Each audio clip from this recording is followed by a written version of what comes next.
Wala ka ng silbi sa bahay na ito, Eliana. Isang sumpa ang pagpasok mo sa pamilyang ito. Iyan ang mga huling salitang dumurog sa gabi ng aking pagluluksa. Habang malamig pa ang bangkay ni Ben, itinapon ako sa kalsada na parang basura ni na Doña Remedios. Ngunit hindi nila alam, sa bawat luhang pumatak, isang pangako ng pagbangon ang nabuo. Sino ang tunay na magmamana ng lahat? Abangan ang kwento ng pagtitiis, pagtataksil, at ang hustisyang nakatago sa isang lihim na tipan. Wala ka ng silbi sa pamilyang ito, Eliana. Ngayong wala na ang anak ko, isa ka na lang pabigat at malas na dapat nang itapon sa labas. Ang mga salitang yon ni Doña Remedios ay tila isang matalim na balisong na bumaon sa gitna ng dibdib ni Eliana. Kasama ng lamig ng gabi, ang tinig ng kanyang biyenan ay walang bakas ng habag. Mas malamig pa sa bangkay ni Ben na kamakailan lamang ay inihatid nila sa huling hantungan. Sa sandaling iyon, hawak ni Eliana ang isang luma at kupas na t-shirt ni Ben. Marahan niya itong itinatapat sa kanyang ilong. Pilit na hinahanap ang huling bakas ng amoy ng asawa. Ang amoy ng pinaghalong pawis at sabon na nagbibigay sa kanya ng katiwasayan sa loob ng 7 taon ng kanilang pagsasama. Namamaga pa ang kanyang mga mata mula sa walang humpay na pag-iyak at ang kanyang katawan ay tila isang manipis na sinulid na malapit ng maputol dahil sa pagod at gutom. Siya ang nag-asikaso sa lahat, mula sa pagtitimpla ng kape para sa mga nakiramay hanggang sa paglilinis ng mga kalat sa kusina, habang ang kanyang biyenan at si Cynthia ay nakaupo lamang at nagbibilang ng perang abuloy. Hindi makapaniwalang nag-angat ng tingin si Eliana. Ang kanyang mga daliri ay nanginginig, habang yakap pa rin ang damit ni Ben. Mama, ano pong ibig ninyong sabihin? Hindi pa po natatapos ang 7 araw ng pagdarasal para kay Ben. Saan naman po kami pupunta ni Toby? Isang mapanguyam na tawa ang kumawala sa mga labi ni Cynthia, ang kapatid ni Ben, na laging nakatingin sa kanya ng may pandidiri. Look at you, Eliana. Huwag ka nang magpanggap na kawawa. Alam naming lahat na ginamit mo lang si Ben para makaahon sa hirap. Ngayong wala na siya, bakit mo pa gustong manatili rito? Para ubusin ang natitirang ari-arian ng pamilya namin. Lumapit si Doña Remedios at walang pasintabing hinablot ang gintong kwintas na suot ni Eliana. Isang regalo ni Ben noong kanilang anibersaryo. Ang marahas na pagkakahablot ay nag-iwan ng pulang marka sa leeg ng abang byuda. Sa sobrang gulat, hindi man lang nagawang lumaban ni Eliana. Ang kanyang lalamunan ay tila tinik na tuyo. Walang boses na lumalabas. Ramdam niya ang pag-ikot ng paligid at ang bawat hininga ay parang paglunok ng bubog. Ang bawat sulok ng bahay na itinuturing niyang tahanan ay biglang naging dayuhan at mapanghimagsik. Ibigay mo rin ang singsing na yan. Utos ni Doña Remedios habang itinuturo ang simpleng gintong banda sa daliri ni Eliana. Huwag mong dungisan ang dangal ng anak ko sa pamamagitan ng pagsusuot ng bagay na hindi mo naman deserve. At isa pa, narinig ko ang mga chismis sa kapitbahay. May lalaki ka raw na laging umaaligid noong nasa ospital pa si Ben, hindi ba? Baka nga hindi rin anak ni Ben ang batang yan. Ang paratang na yon ang naging huling hantungan ng pasensya ni Eliana. Ang sakit ng pagkawala ng asawa ay nahaluan ng isang matinding udyok ng pag-aalab sa kanyang kalooban. Ngunit ang kanyang katawan ay tila isang basag na banga na hindi na kayang humawak pa ng anumang bigat. Ang bawat salita ni Doña Remedios ay tila isang mabigat na hampas na unti-unting dumudurog sa kanyang pagkatao. Sa kabila ng lahat ng pagsasakripisyo niya, sa kabila ng pagiging sunod-sunuran niya para lamang tanggapin ng pamilyang ito pala ang magiging kabayaran. Tiningnan ni Eliana ang kanyang biyenan. Ang mukha ni Doña Remedios ay puno ng puot at kasakiman. Walang kahit katiting na alaala ng pagmamahal na ibinigay ni Ben sa kanila. Ang kanyang paningin ay nagsimulang lumabo dahil sa bagong bugso ng mga luha, ngunit hindi ito luha ng pakiusap. Ito ay luha ng isang pusong unti-unting namamatay sa loob ng sarili nitong kanlungan. Mama, lahat po ay ibinigay ko sa inyo. Maging ang sarili kong kaligayahan ay isinantabi ko para pagsilbihan kayo dahil mahal ko si Ben. Ang kanyang tinig ay isang pabulong na tila nagmumula sa kailaliman ng isang madilim na balon. Paano ninyo nagagawang sabihin ang mga bagay na ito sa harap ng aking anak? Sa kabilang silid, narinig ang mahinang iyak ni Toby, ang 5 taong gulang na anak ni Eliana. Tila naramdaman ng bata ang tensyong namamayani sa pagitan ng mga matatanda. Ang tunog ng mabilis na pagtibok ng puso ni Eliana ay tila isang tambol na nagbababala ng paparating na unos. Walang babala, kinuha ni Cynthia ang isang lumang maleta at marahas na itinapon ang ilang piraso ng damit ni Eliana at Toby sa loob nito. Ang bawat bagsak ng tela ay parang isang insulto sa dignidad ng biyuda. Hinila nila si Eliana patungo sa pintuan, hindi alintana ang lakas ng ulan na humahampas sa bubungan ng kanilang mansyon. "Lumabas kayo!" sigaw ni Doña Remedios habang itinutulak si Eliana sa labas ng pintuan. "Wala kayong makukuha kahit isang kusing mula sa amin. Ang bahay na ito, ang lupang ito, lahat ng ito ay sa amin." Ang malakas na paghampas ng pinto ay naglikha ng isang nakabibinging katahimikan sa pagitan ng mga patak ng ulan. Napaluhod si Eliana sa basang semento ng kanilang driveway. Yakap ang kanyang anak na nanginginig sa takot at lamig. Ang tubig ulan ay humahalo sa kanyang mga luha, ginagawang mahirap makilala kung alin ang pait at alin ang lamig. Ang maleta nilang sira-sira ay nakabukas at ang ilang piraso ng kanilang damit ay unti-unting nababasa at nadudumihan sa putik. Tumingala si Eliana sa madilim na langit. Walang bituin, walang buwan, tanging ang bagsik lamang ng kalikasan ang sumasagot sa kanyang hinagpis. Sa gitna ng kadiliman, isang tanong ang paulit-ulit na humahampas sa kanyang isipan. Tila isang sumpa na ayaw siyang patahimikin. Hanggang saan ba dapat magtiis ang isang pusong wala nang mahinga ng tulong? At kailan ba magiging sapat ang lahat ng luhang ibinuhos para lamang mahanap ang katarungang ipinagkait sa ilalim ng sarili nilang bubungan? Sa di kalayuan, isang anino ng isang sasakyan ang dahan-dahang huminto. Ang mga ilaw nito ay tumama sa nanghihinang anyo ni Eliana na tila isang mapanuring mata sa gitna ng unos. Ang lamig ng basang semento ay tila libu-libong karayom na tumutusok sa balat ni Eliana habang yakap-yakap niya ang nanginginig na katawan ni Toby sa ilalim ng maliit na bubong ng isang abandonadong simbahan. Ang tanging naghihiwalay sa kanila sa lupit ng gabi ay ang manipis at basang tela ng kanyang suot na blusa at ang natitirang init mula sa kanyang sariling hininga.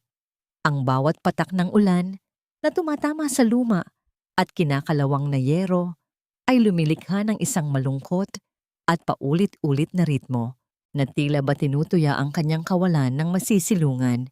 Sa sandaling iyon, ang kanyang isipan ay pilit na bumabalik sa loob ng mansyon kung saan ang init ng tsaa at ang lambot ng kama ay tila isang panaginip na mula sa kabilang buhay. Ngunit ang realidad ay mas masahol pa sa bangungot. Ang sasakyang huminto kanina sa tapat ng kanilang driveway ay mabilis ding humarurot palayo. Matapos lamang silang tingnan ng driver nang may paghamak, tila ba sila ay mga basura lamang sa gilid ng kalsada na nagpaparumi sa tanawin. Samantala, sa loob ng mainit at maliwanag na sala ng mansyon ni Ben, isang ibang uri ng gabi ang idinaraos. Nakaupo si Doña Remedios sa kanyang paboritong silya, habang sa harap niya ay nakatambak ang mga sobre ng abuloy na mula sa mga kaibigan at kasosyo ni Ben.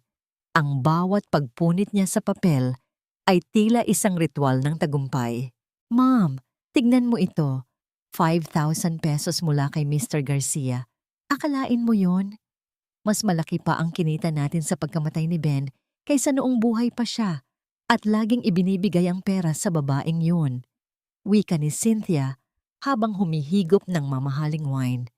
Ang kanyang mga mata ay nagniningning sa kasakiman, walang bakas ng pagluluksa para sa sariling kapatid. Inayos ni Doña Remedios ang kanyang salamin at nagbilang ng isang bulto ng pera. Hayaan mo na, Cynthia. Ang mahalaga ay wala na ang malas sa bahay na ito. Isipin mo na lang, kung hindi natin sila pinalayas, kailangan pa nating pakainin ang batang yun at ang ina niyang walang silbi. This is business, anak. We are just taking back what is rightfully ours. Kinaumagahan, sa gitna ng tindi ng gutom at pagod, sinubukan ni Eliana na humanap ng paraan para mabuhay.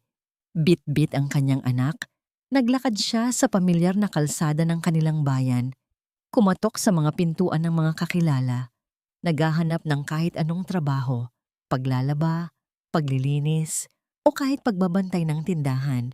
Ngunit sa bawat pintong kanyang kinakatok, tanging iling at pag-iwas ng tingin ang kanyang natatanggap. Pasensya na, Eliana, pero tumawag sa amin si Cynthia, bulong ng isang kapitbahay na dati ay madalas niyang binibigyan ng mga pagkain. Sabi niya, kapag tinulungan ka raw namin, baka madamay kami sa gulo ninyo. Alam mo namang malakas sila sa munisipyo. Ayaw naming mawalan ng kabuhayan. Ang bawat salita ay tila isang sampal na mas masakit pa kaysa sa ginawa ni Doña Remedios. Ang kapangyarihan ng pamilya ni Ben ay tila isang madilim na anino na sumusunod sa kanya kahit saan siya magpunta. Pilit siyang ibinabaon sa limot at kahirapan. Nang sumapit ang hapon, naupo si Eliana sa isang bench sa parke. Ang kanyang mga paa ay namamanhid na sa paglalakad. Binuksan niya ang maliit na bag na dala niya at nakita ang isang piraso ng tinapay na bahagyang nabasa ng ulan kagabi. Ito na lamang ang natitira sa kanila. Mami, gutom na po ako. Mahinang sabi ni Toby. Ang boses ng bata ay paos at tila wala ng lakas. Mabilis na pinunit ni Eliana ang tinapay at ibinigay ang malaking bahagi sa anak. Heto anak, kainin mo ito. Marami pang pagkain si Mami sa loob ng bag. Busog na busog pa ako. Pilit niyang pinasigla ang kanyang tinig, kahit na ang kanyang sikmura ay humihilab na sa sobrang hapdi.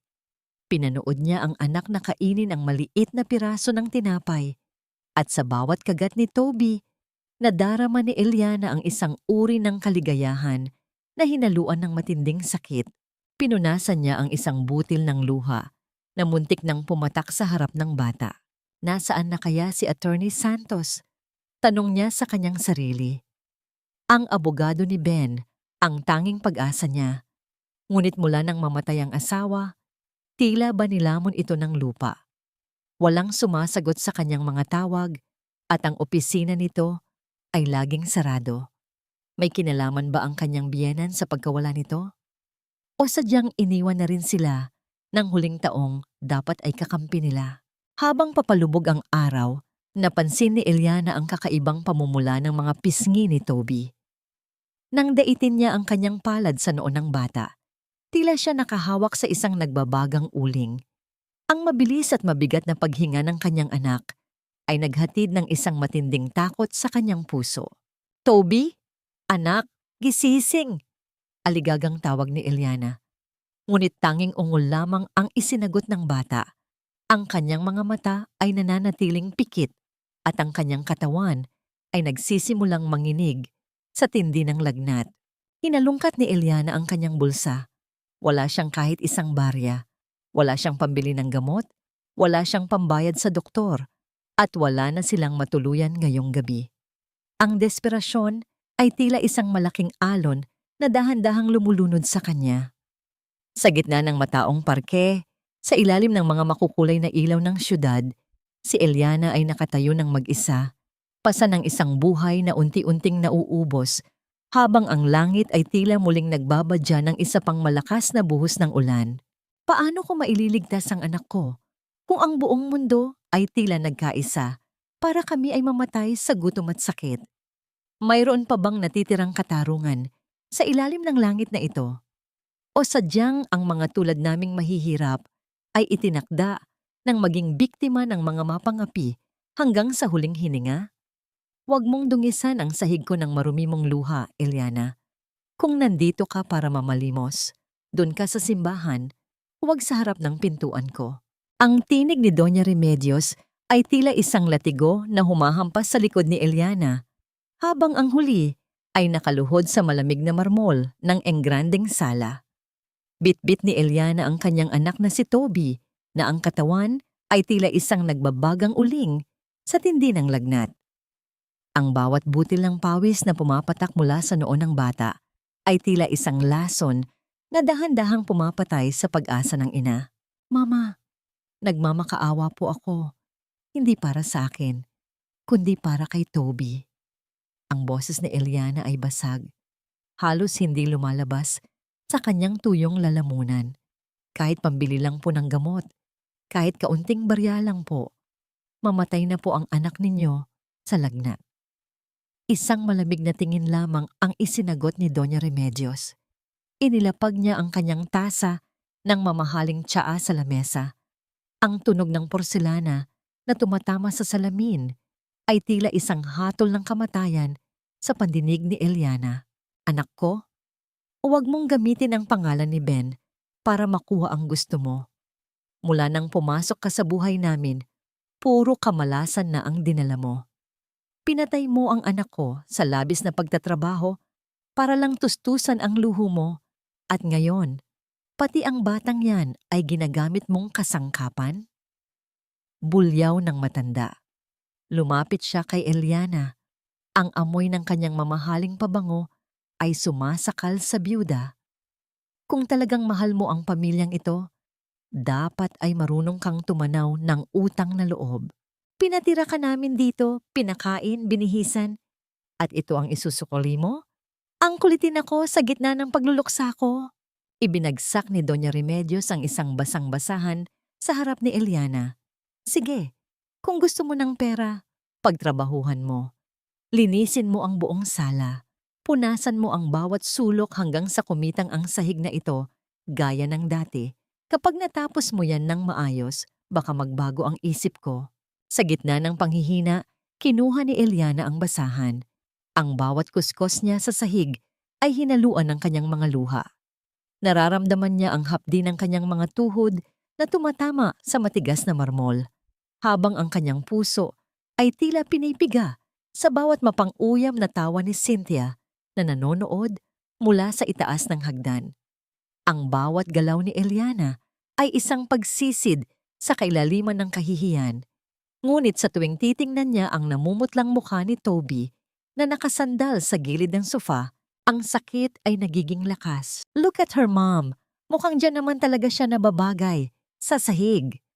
Ani Cynthia habang tinitingnan ang kanyang bagong manicure. By the way, Mom, may tumawag na auctioneer kanina. Sabi nila, ang mga relo at koleksyon ng sapatos ni Ben ay pwedeng ibenta sa malaking halaga. Sayang naman kung matatambak lang sa cabinet, di ba? At least, magagamit natin ang pera para sa bakasyon natin sa susunod na buwan. Ang mga salitang yon ay tila isang saksak sa likod ni Eliana. Ang mga gamit ni Ben, ang mga alaala ng kanyang asawa, ay ituturing na lamang na basura o pera ng mga taong ito. Ang bawat kagamitang pinagpaguran ni Ben ay dahan-dahang kinakatay ng kasakiman ng sarili niyang ina at kapatid.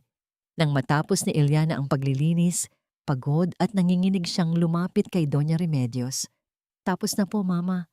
Ang pera po para sa gamot ni Toby. Kumuha si Doña Remedios ng isang barya mula sa kanyang pitaka at ito ay inihagis sa sahig, malapit sa paanan ni Eliana. Heto, sapat na yan para sa generic na gamot. Ngayon, lumayas ka na bago ko patawagin ang security. At huwag na huwag mo nang itatapak ang marumi mong paa sa pamamahay na ito. Dinampot ni Eliana ang barya ng may nanginginig na kamay. Ang metal ay tila napakabigat, simbolo ng kanyang tinalikurang dignidad para sa buhay ng kanyang anak. Habang palabas ng gate, narinig niya ang tawanan ng mag-ina sa loob. Isang tunog na habambuhay na uukit sa kanyang alaala. Sa tindi ng sama ng loob, napansin ni Eliana ang isang plastic bag ng basura na ilalabas pa lamang ng guard. Isang piraso ng papel ang bahagyang nakalawit mula sa pagkakahati ng supot. Dahil sa kuryosidad at kakaibang kaba, dahan-dahan niya itong hinila habang hindi nakatingin ang guard. Ang papel ay punit-punit, tila pinagpira-piraso ng may galit. Ngunit sa isang bahagi ng papel, malinaw na nakasulat ang pamilyar na pirma ni Ben. At sa itaas nito, ang mga salitang hindi dapat naroroon. Huling habilin at testamento. Nanigas ang buong katawan ni Eliana. Ang kanyang hininga ay tila napatigil habang pilit na binabasa ang ilang natitirang salita sa punit na papel. Bakit nasa basura ang testamento ni Ben? At bakit tila may mga bahaging sadyang binura ng itim na tinta? Sa gitna ng dilim at lamig ng gabi, hawak ang may sakit na anak at ang pira-pirasong katotohanan, naramdaman ni Eliana ang isang kakaibang init sa kanyang dibdib. Hindi na ito init ng lagnat, kundi ang simula ng isang apoy na handang tumupok sa lahat ng kasinungalingang bumabalot sa pamilyang ito. Ngunit bago pa man niya maitago ang papel, isang mabigat na kamay ang pumatong sa kanyang balikat mula sa likuran. Mabilis na lumingon si Eliana. Ang kanyang puso ay tila isang ibon na pilit kumakawala sa kanyang dibdib dahil sa takot. Ngunit sa halip na ang malupit na mukha ni Doña Remedios ang kanyang makita, bumungad sa kanya ang kulubot at basang mukha ni Aling Rosa, ang matandang tagapagsilbi na halos 30 taon nang naninilbihan sa pamilya ni Ben. Itago mo yan, Eliana. Bilisan mo bago ka makita ng gwardiya. Bulong ni Aling Rosa habang iniaabot ang isang maliit na balot ng kanin at ulam na nakabalot sa dahon ng saging, kasama ang ilang piraso ng gamot. Ang kanyang mga kamay ay nanginginig din, hindi lamang sa lamig, kundi sa takot na mahuli siya ng kanyang mga amo. Aling Rosa, bakit niyo po ito ginagawa? Baka po mapahamak kayo. Naiiyak na pasasalamat ni Eliana habang mabilis na isinisilid ang punit na papel sa kanyang bulsa. Hinawakan ni Aling Rosa ang malamig na kamay ni Eliana. Mahal ko si Ben, Eliana. Para ko na siyang anak. Noong huling linggo niya sa ospital, may ibinulong siya sa akin. Sabi niya, Aling Rosa, huwag mong pababayaan si Eliana at si Toby kapag wala na ako. Ang susi sa lahat ay nasa ilalim ng 1,987. Hindi ko naintindihan noon, pero ngayong nakita ko ang ginawa sa inyo ni na Doña Remedios, alam kong may itinatago silang masama. 1,987? Ano po ang ibig sabihin yon? Tanong ni Eliana, ngunit bago pa makasagot ang matanda, ay narinig nila ang malakas na pagbukas ng gate ng mansyon. Lumabas si Cynthia, ang kanyang mukha ay puno ng hinala habang nakabalot sa isang mamahaling seda na robe. Rosa, kanino ka nakikipag-usap dyan? At sino ang pinapayagan mong tumambay sa tapat ng bahay namin? Mabilis na tumalikod si Eliana at naglakad palayo. Pilit na itinatago si Toby sa kanyang yakap. Ang bawat hakbang niya sa maputik na kalsada ay tila isang pagtakas mula sa isang impyernong binuo ng kasakiman. Naririnig niya ang bulyaw ni Cynthia kay Aling Rosa sa likuran. Ang bawat sigaw nito ay tila isang taga sa kanyang puso. Nakarating sila sa isang maliit at madilim na kanto malapit sa palengke. Doon, sa ilalim ng isang aandap-andap na ilaw ng poste, dahan-dahang kinuha ni Eliana ang punit na papel. Ang kanyang mga daliri ay dahan-dahang hinaplos ang pirma ni Ben. Ramdam niya ang pamilyar na diin ng panulat ng asawa. Tila ba ito ay isang haplos mula sa kabilang buhay?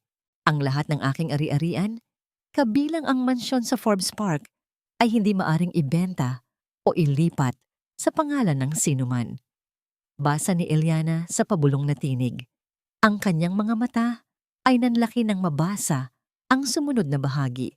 Sa halip, ito ay itatalaga bilang isang wakif o quid sa ilalim ng pangalan ng aking asawa si Eliana, para sa pangangalaga ng mga nangangailangan. Wakf? Tanong ni Eliana sa kanyang sarili. Hindi siya pamilyar sa salitang iyon, ngunit sapat na ang kanyang nabasa para malaman na niloloko siya ni na Doña Remedios. Hindi pala sa kanila ang mansyon. Hindi pala sila ang may karapatang magpalaya sa kanya. Ang mansyon ay hindi isang bahay lamang. Ito ay isang misyon na iniwan ni Ben para sa kanya. Ngunit ang kanyang panandaliang pag-asa ay napalitan ng kilabot nang mapansin niyang ang huling pahina, ang pahinang naglalaman ng mga saksi at opisyal na selyo, ay wala doon. Kung wala ang pahinang iyon, ang papel na hawak niya ay isa lamang walang kwentang basura sa mata ng batas. Kinabukasan, habang pilit na pinapainom ni Eliana si Toby ng gamot na ibinigay ni Aling Rosa, biglang may humintong itim na sasakyan sa harap ng kanilang tinutuluyan.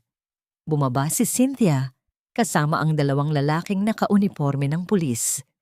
Ang kanyang ngiti ay tila isang matalim na labaha. Diyan nakatira ang magnanakaw. Turo ni Cynthia kay Eliana habang ang mga tao sa palengke ay nagsisimulang mag-usyoso. Anong magnanakaw? Wala akong ninanakaw. Sigaw ni Eliana habang pilit na itinatayo ang nanghihinang anak. Magnanakaw ng alahas. Nawawala ang hiyas na pamana ng pamilya namin pagkaalis mo kagabi. Sigaw ni Cynthia, sapat na malakas para marinig ng lahat. Lumapit siya kay Eliana at bumulong ng napakababa. Ang kanyang hininga ay amoy alak at puot. Akala mo ba, hindi ko alam ang kinuha mo sa basura? Hindi mo lang kinuha ang papel, kundi pati ang katahimikan namin. Ngayon, hindi lang kita palalayasin. Kukunin ko rin sa'yo si Toby. Isang kriminal na ina ay walang karapatang magpalaki ng bata. Ang mundo ni Eliana ay tila biglang tumigil sa pag-ikot. Ang takot na mawala ang mansyon ay walang-wala kumpara sa takot na tila isang dambuhala na lalamon sa kanya ngayon. Ang takot na mailayo sa kanya ang tanging dahilan kung bakit pa siya humihinga. Habang papalapit ang mga pulis, si Eliana ay napasandal sa pader. Ang kanyang kamay ay mahigpit na nakahawak sa punit na papel at sa nanginginig na balikat ni Toby. Huwag po. Nagmamakaawa ako. Huwag ninyong kunin ang anak ko. Ang sigaw ni Eliana ay bumasag sa ingay ng palengke. Isang tunog na puno ng pait at desperasyon na tila humihingi ng tulong sa mga rebulto sa paligid. Mahigpit ang kanyang pagkakasakal sa maliit na katawan ni Toby, habang ang mga kamay ng mga pulis ay pilit siyang hinihiwalay sa bata. Ang bawat hatak nila ay tila pagpunit sa sariling laman at buto ni Eliana. Sa tabi nila, nakatayo si Cynthia na may krus na mga braso, ang kanyang muka ay isang larawan ng tagumpay. Tingnan ninyo ang kalagayan ng bata. Marumi, may sakit, at walang matinong masisilungan. Gusto mo bang mamatay ang pamangkin ko sa hirap, Eliana?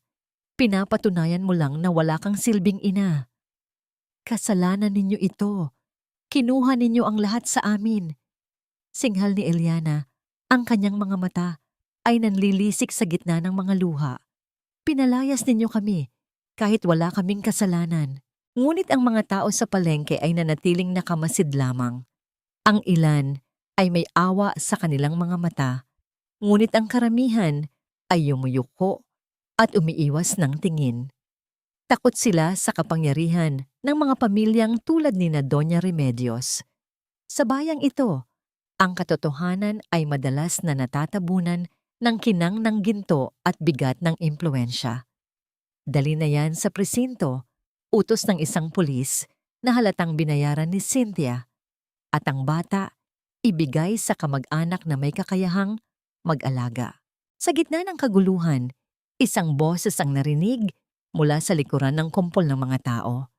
Isang boses na galing sa nakaraan, pagod ngunit puno ng otoridad. Bitawan ninyo ang babaeng iyan. Walang legal na basihan ang pag-arestong ito. Lumingon ang lahat. Isang lalaki ang dahan-dahang lumapit. Suot ang isang gusot na barong at may bitbit na lumang briefcase. Ang kanyang mga mata ay tila pagod sa mahabang paglalakbay at ang kanyang buhok ay magulo. Ngunit ang kanyang tindig ay hindi matatawaran. Siya si Attorney Santos, ang abogadong tila nilamon ng lupa simula nang mamatay si Ben. Attorney Santos? Bulalas ni Cynthia, ang kanyang kumpiyansa ay biglang naging kaba. Anong ginagawa mo rito? Akala ko ba ay... Hindi niya natapos ang kanyang sasabihin, ngunit ang kanyang nanginginig na labi ay nagpakita ng isang lihim na hindi dapat mabunyag. Akala mo ba ay hindi na ako makakabalik pagkatapos ng aksidente sa probinsya, Cynthia? Ang tugon ng abogado nang may matalim na tingin. Lumapit siya kay Eliana at dahan-dahang tinulungan itong tumayo. Pasensya na, Eliana. Masyadong naging mapanganib ang aking daan pabalik sa inyo. Mabilis na nagbago ang ihip ng hangin. Ang mga pulis, na kanina ay tila mga leon, ay dahan-dahang umurong nang makita ang mga dokumentong inilabas ni Attorney Santos mula sa kanyang bag. Ang akusasyon ng pagnanakaw ay walang katibayan at ang karapatan sa bata. May huling habilin si Ben na nagsasaad kung sino ang dapat na maging tagapangalaga ni Toby kung sakaling may mangyari sa kanya. Dahil sa takot sa posibleng demanda, mabilis na lumayo ang mga pulis. Galit na pumasok si Cynthia sa kanyang sasakyan, ngunit bago ito umalis, isang huling banta ang kanyang iniwan. Hindi pa tayo tapos, attorney. Hindi ninyo alam kung sino ang kinalaban ninyo. Nang makaalis ang mga kaaway, mabilis na dinala ni Attorney Santos sina Eliana sa isang ligtas na bahay puyatan. Doon, sa ilalim ng isang malamlam na ilaw, ipinaliwanag ng abogado ang lahat. Nagtangka silang patayin ako, Eliana. Alam ni na Doña Remedios na ang nilalaman ng testamento ni Ben ay magpapabagsak sa kanila. Iyong nahanap mo sa basura. Bahagi lang yon ng plano ni Ben para linlangin sila. Anong ibig ninyong sabihin, attorney? Tanong ni Eliana habang pinupunasan ang noo ni Toby. Ang mansyon. Hindi iyon simpleng bahay. Sa ilalim ng 1,987 ang taon kung kailan itinatag ang pundasyon ng pamilya, ay may nakatagong sikreto. Ben converted all his properties into a religious endowment, a waqf. Sa ilalim ng batas na ito, ang ari-arian ay hindi maaring ibenta, isanla, o ilipat ng sinuman maliban sa itinalagang mutawali o tagapangalaga, at ikaw yon, Eliana. Ngunit habang nagsasalita ang abogado, nakarinig sila ng mga kaluskos mula sa labas ng bahay. Ang tunog ng mga yabag ng mabibigat na bota sa tuyong dahon ay uent-unting papalapit. Ang katahimikan ng gabi ay biglang nabalot ng isang panganib na hindi nila inaasahan. Sumilip si Attorney Santos sa bintana at ang kanyang mukha ay namutla.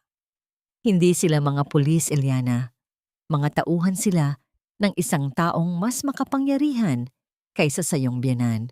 Sa bawat segundo, ang mga anino sa labas ay tila dahan-dahang kumukulong sa maliit na bahay. Walang silang matatakbuhan at ang tanging proteksyon nila ay ang mga pira-pirasong papel na hawak ni Eliana. Isang malakas na pagtulak sa pinto ang yumanig sa buong kabahayan na tila ba ang kamatayan mismo ang kumakatok sa kanilang pintuan. Ang malakas na pagtulak sa pintuan ay nauwi sa pagkawasak ng kahoy na lumikha ng isang nakapanindig balahibong ingay sa gitna ng katahimikan ng gabi. Hindi na nakapaghintay ang mga nasa labas. Tuluyan na nilang ginamit ang dahas para pasukin ang maliit na silid. Mabilis na itinago ni Eliana si Toby sa ilalim ng isang lumang lamesa habang ang kanyang sariling katawan ay nagsisilbing kalasag. Ang bawat mabilis na paghinga niya ay punong-puno ng panalangin. Pumasok ang 3 lalaking nakaunipormeng itim. Ang kanilang mga mukha ay tila mga estatwang walang emosyon, maliban sa isa na tila siya ang pinuno, si Victor, ang kanang kamay ng makapangyarihang negosyanteng si Mr. Monteverde. Attorney Santos, huwag mo na kaming pagurin, wika ni Victor habang dahan-dahang hinahaplos ang kanyang leather na guwantes. Ibigay mo na sa amin ang orihinal na dokumento ng Waqf at hahayaan naming makalabas ang mag-inang yan ng buhay. Alam mo naman kung gaano kahalaga kay Mr. Monteverde ang lupang kinatatayuan ng mansyon ni Ben. Isang malaking mall ang itatayo roon at hindi kami papayag na isang pira-pirasong papel lang ang haharang sa amin. Hindi ninyo maaring gawin iyon. Sigaw ni Eliana mula sa sulok. Ang kanyang tinig ay nanginginig, ngunit may bakas ng pait. Ang bahay na yun ay hindi lang basta lupa. Iyon ang alaala ng asawa ko. Iyon ang proteksyon ng anak ko. Isang mapanuyang ngiti ang gumuhit sa mga labi ni Victor. Alaala? Sa mundong ito, Eliana, ang alaala ay walang halaga kumpara sa bilyong pisong kikitain. Ang biyenan mo nga, si Doña Remedios, ay matagal nang nabulag sa kinang ng pera. Siya mismo ang nagbenta sa amin ng karapatan sa lupang iyon. Ang problema lang, nakalimutan niyang sabihin na may lason palang iniwan ng anak niya bago mamatay. Humarap si Attorney Santos kay Victor. Pilit na itinatago ang takot sa likod ng kanyang mga salamin. Ang dokumentong hinahanap ninyo ay wala rito. At kahit makuha ninyo pa ito, hindi nyo mababago ang katotohanan and made sure that the property is under the protection of the Islamic and civil laws of endowment. Kapag ang isang ari-arian ay naging waqf, ito ay pag-aari na ng may kapal para sa kapakanan ng komunidad. Doña Remedios sold something that she no longer owned. Sa gitna ng tensyon, biglang lumapit ang isa sa mga tauhan ni Victor at hinablot ang bag ni Eliana. Nagkalat ang mga gamit sa sahig, ang bote ng gamot ni Toby, ang ilang piraso ng barya, at ang punit-punit na papel na nakuha ni Eliana sa basura. Heto ba ang hinahanap natin, boss? Tanong ng tauhan habang itinataas ang punit na testamento. Tumawa ng malakas si Victor, isang tunog na tila nagmumula sa kailaliman ng impyerno. Ito? Ito lang ang hawak ninyo? Isang basurang pinagpira-piraso? Attorney, mukhang nagkamali ka ng piniling kakampi. Ang pirasong ito ay hindi tatayo sa korte. Ngunit sa gitna ng kaguluhan, isang bagay ang napansin ni Eliana. Sa ilalim ng mga gamit na nagkalat, gumulong ang isang maliit at lumang susi na may nakaukit na numerong 1,987. Ito ang susing nakita niya sa loob ng punda ng una ni Toby. Ang bagay na hindi niya binigyan ng pansin noong una. 1,987. Bulong ni Eliana sa kanyang sarili. Bigla niyang naalala ang sinabi ni Aling Rosa. Ang susi sa lahat ay nasa ilalim ng 1,987. Hindi iyon numero ng taon lamang. Naalala niya ang isang lumang posteng semento sa ilalim ng mansyon, sa bodega, kung saan itinabi ni Ben ang mga lumang gamit ng kanyang ama. May nakaukit doon na Est 1,987. Bago pa man makakilos si Victor para kunin ang susi, mabilis itong dinampot ni Eliana at itinago sa loob ng kanyang palad. Mahigpit na ikinuyom hanggang sa bumaon ang metal sa kanyang balat. Ang sakit ay nagsilbing paalala na mayroon pa siyang laban. Wala kaming ibibigay sa inyo, matigas na sabi ni Attorney Santos. At kung sasaktan ninyo kami, mas lalong hindi ninyo mahahanap ang orihinal na titulo na nakatago sa isang vault na tanging ang mutawali lamang ang nakakaalam. Naningkit ang mga mata ni Victor. Gusto niyo ng mahirap na paraan? Sige, dalhin ang bata. Sigurado akong magsasalita ang ina kapag narinig na niyang umiiyak ang kanyang anak. Huwag! Huwag niyong kukunin ang anak ko! Sigaw ni Eliana habang dinadampot ang basag na bote sa sahig at itinutok yon sa kanyang leeg. Nanginginig man siya, bakas sa kanyang mga mata ang desperasyong handang lumaban hanggang dulo. Subukan niyo siyang hawakan at itutuloy ko ito. Madiin niyang babala. Kapag namatay ang mutawali nang hindi na isusuko ang karapatan, habang buhay na mababaon sa batas ang lupang yon. Walang mall, walang pera, at walang matitirang Monteverde. Natigilan si Victor. Alam niyang totoo ang sinasabi ni Eliana. Ang batas ng Waqf ay mahigpit pagdating sa succession. Ang pagkamatay ng tagapangalaga nang walang malinaw na kapalit ay magdudulot ng legal na buhol na aabuti ng ilang dekada bago maresolba. Matapang ka, Eliana, wika ni Victor habang dahan-dahang umatras. Sige, ibibigay ko sa inyo ang gabing ito. Pero tandaan mo, ang mansyon ay napapalibutan na ng aking mga tauhan. Wala kayong matatakbuhan. Bukas ng umaga, si Doña Remedios mismo ang magdadala sa amin sa loob para gibain ang bodega. Kung meron man kayong itinatago roon, mas mabuting ilabas nyo na ngayon. Nang makaalis ang mga tauhan ni Victor, naiwang nanginginig si Eliana sa gitna ng silid. Niyakap niya si Toby ng sobrang higpit. Tila ba natatakot na sa isang iglap ay mawala ito muli. Attorney, kailangan nating makapunta sa mansyon, sabi ni Eliana. Ang kanyang mga mata ay nagniningning sa determinasyon. Ngayong gabi, bago pa man dumating ang bukang liwayway.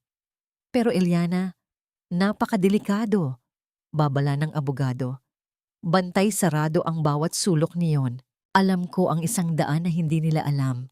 Sagot ni Eliana habang tinitingnan ang susi sa kanyang palad. Ang daan na inihanda ni Ben para sa ganitong pagkakataon. Iyon ang huling hantungan ng aming laban. Sa labas, ang ulan ay uent-unti nang tumitila. Ngunit ang bawat patak na natitira ay tila nagbababala ng isang mas malaking baha. Isang baha ng katarungan na sisira sa mga muog ng kasakiman na itinayo ni na Doña Remedios. Bumitak ang unang sinag ng araw sa pagitan ng mga ulap, ngunit hindi ito naghatid ng init sa nanalalamig na katawan ni Eliana. Sa halip, ang liwanag ay tila isang malupit na sulo na naglalantad sa kanyang maruming anyo. Ang kanyang buhok ay gulo-gulo. Ang kanyang baro ay punit at may mantsa ng putik mula sa paggapang nila ni Attorney Santos sa lihim na lagusan sa likod ng hardin. Sa harap ng engrandeng gate ng mansyon, naroon na ang isang itim na Mercedes-Benz, katabi ang isang malaking backhoe na handa ng gumuho sa pader ng bodega. Nakatayo si Doña Remedios, suot ang kanyang pinakamahal na terno at shades, tila isang reyna na handa ng bawi ng kanyang kaharian. Kasama niya si Cynthia at si Victor na may hawak na mga dokumento ng pagbibenta. Simulan na ang pagbuwag. Utos ni Doña Remedios sa driver ng backhoe. Ang kanyang tinig ay puno ng awtoridad na walang halong pag-aalinlangan. Gusto kong makita ang bawat semento ng bodegang iyan na maging alabok bago magtanghalian. Sandali! Ang sigaw ni Eliana ay naging sanhi ng biglang paghinto ng makina. Mula sa loob ng mansyon, dahan-dahang bumukas ang malaking pintuang kahoy na gawa sa narra. Lumabas si Eliana. Hawak sa isang kamay ang nanginginig na kamay ni Toby at sa kabilang kamay ay isang makapal na folder na kulay ginto. Ang kanyang tindig ay hindi na ang katulad ng sa isang pulubi. Ang kanyang mga balikat ay tuwid at ang kanyang paningin ay matalas na nakapako sa kanyang biyenan. Anong ginagawa mo rito, Eliana? Paano ka nakapasok? Singhal ni Cynthia. Ang kanyang mukha ay namula sa gulat at galit. Magnanakaw. Siguro ay may kinuha ka na namang gamit sa loob. Hindi ako magnanakaw sa sarili kong tahanan, Cynthia. Malamig na tugon ni Eliana. Lumakad siya pababa ng hagdan. Ang bawat hakbang niya ay may tunog ng sapatos na tumatama sa matigas na semento. Isang ritmo ng katarungan. At ikaw, Doña Remedios, huli na ang lahat para sa iyong mga plano. Humalakhak si Doña Remedios, isang tunog na puno ng pangungutya. Tahanan? Eliana, baka nakakalimutan mo. Ako ang ina ni Ben. Ako ang nagpatayo ng bawat poste ng mansyong ito. Wala kang kahit isang pirasong dokumento na magpapatunay na may karapatan ka rito. Diyan kayo nagkakamali. Singit ni Attorney Santos na lumabas mula sa likuran ni Eliana. Inilahad niya ang folder na nakuha nila mula sa lihim na vault sa ilalim ng posteng 1,987. Ito ang orihinal at pirmadong dokumento ng Waqf Endowment ni Ben. Rehistrado ito sa ilalim ng civil at sharia law. Noong sandaling lagdaan ito ni Ben, 3 taon na ang nakalilipas, ang mansyong ito at ang lahat ng lupang kinatatayuan nito ay naging pag-aari na ng isang banal na pundasyon para sa mga ulila at biyuda. Hindi totoo yan. Pineke niyo ang pirma ni Ben. Sigaw ni Cynthia habang pilit na hinahablot ang folder. Ngunit mabilis siyang hinarangan ni Attorney Santos. Ang orihinal na titulo ay hindi na nakapangalan kay Ben o sa inyo, Doña Remedios. Pagpapatuloy ng abogado, ito ay nakapangalan na sa bahay ng Pag-asa Foundation. At ayon sa batas, ang anumang transaksyong ginawa ninyo kay Mr. Monteverde ay walang bisa. You sold air, Doña Remedios. Ibinenta ninyo ang isang bagay na hindi ninyo pag-aari. Namutla si Victor, ang kanang kamay ni Monteverde. Tumingin siya kay Doña Remedios ng may halong banta. Doña, sinabi niyo sa amin na maayos ang lahat ng papel. Kung totoo ang sinasabi ng abogadong ito, hindi lang mawawala ang deal natin. Mananagot kayo sa bilyong pisong ibinayad na namin sa inyo na nagastos nyo na sa sugal at luho. Hindi maari. Bulong ni Doña Remedios. Ang kanyang tuhod ay dahan-dahang nanghina hanggang sa mapaupo siya sa gilid ng kanyang sasakyan. Anak ko si Ben. Hindi niya magagawa ito sa sarili niyang ina. Ginawa ni Ben ito dahil alam niyang darating ang araw na ito. Sabi ni Eliana, lumapit siya ng malapit sa kanyang biyenan, sapat na para makita ang takot sa mga mata ng matanda. Alam ni Ben ang kasakiman ninyo. Alam niyang kapag wala na siya, itatapon ninyo kami na parang basura. Ang Waqf na ito ay hindi lang proteksyon para sa amin. Ito ay para masiguro na ang pinaghirapan niya ay mapupunta sa kabutihan, hindi sa inyong mga bisyo. Sa sandaling iyon, may 3 sasakyan ng pulis ang huminto sa tapat ng gate. Ngunit sa halip na arestuhin si Eliana, lumabas ang isang sheriff at isang opisyal mula sa Registry of Deeds. Nandito kami para ipatupad ang cease and desist order laban sa anumang konstruksyon sa lupang ito, anunsyo ng sheriff. At para ihatid ang utos ng korte, nalisaniin ni na Cynthia at Doña Remedios ang mansyon dahil sa ilegal na paninirahan. Ano?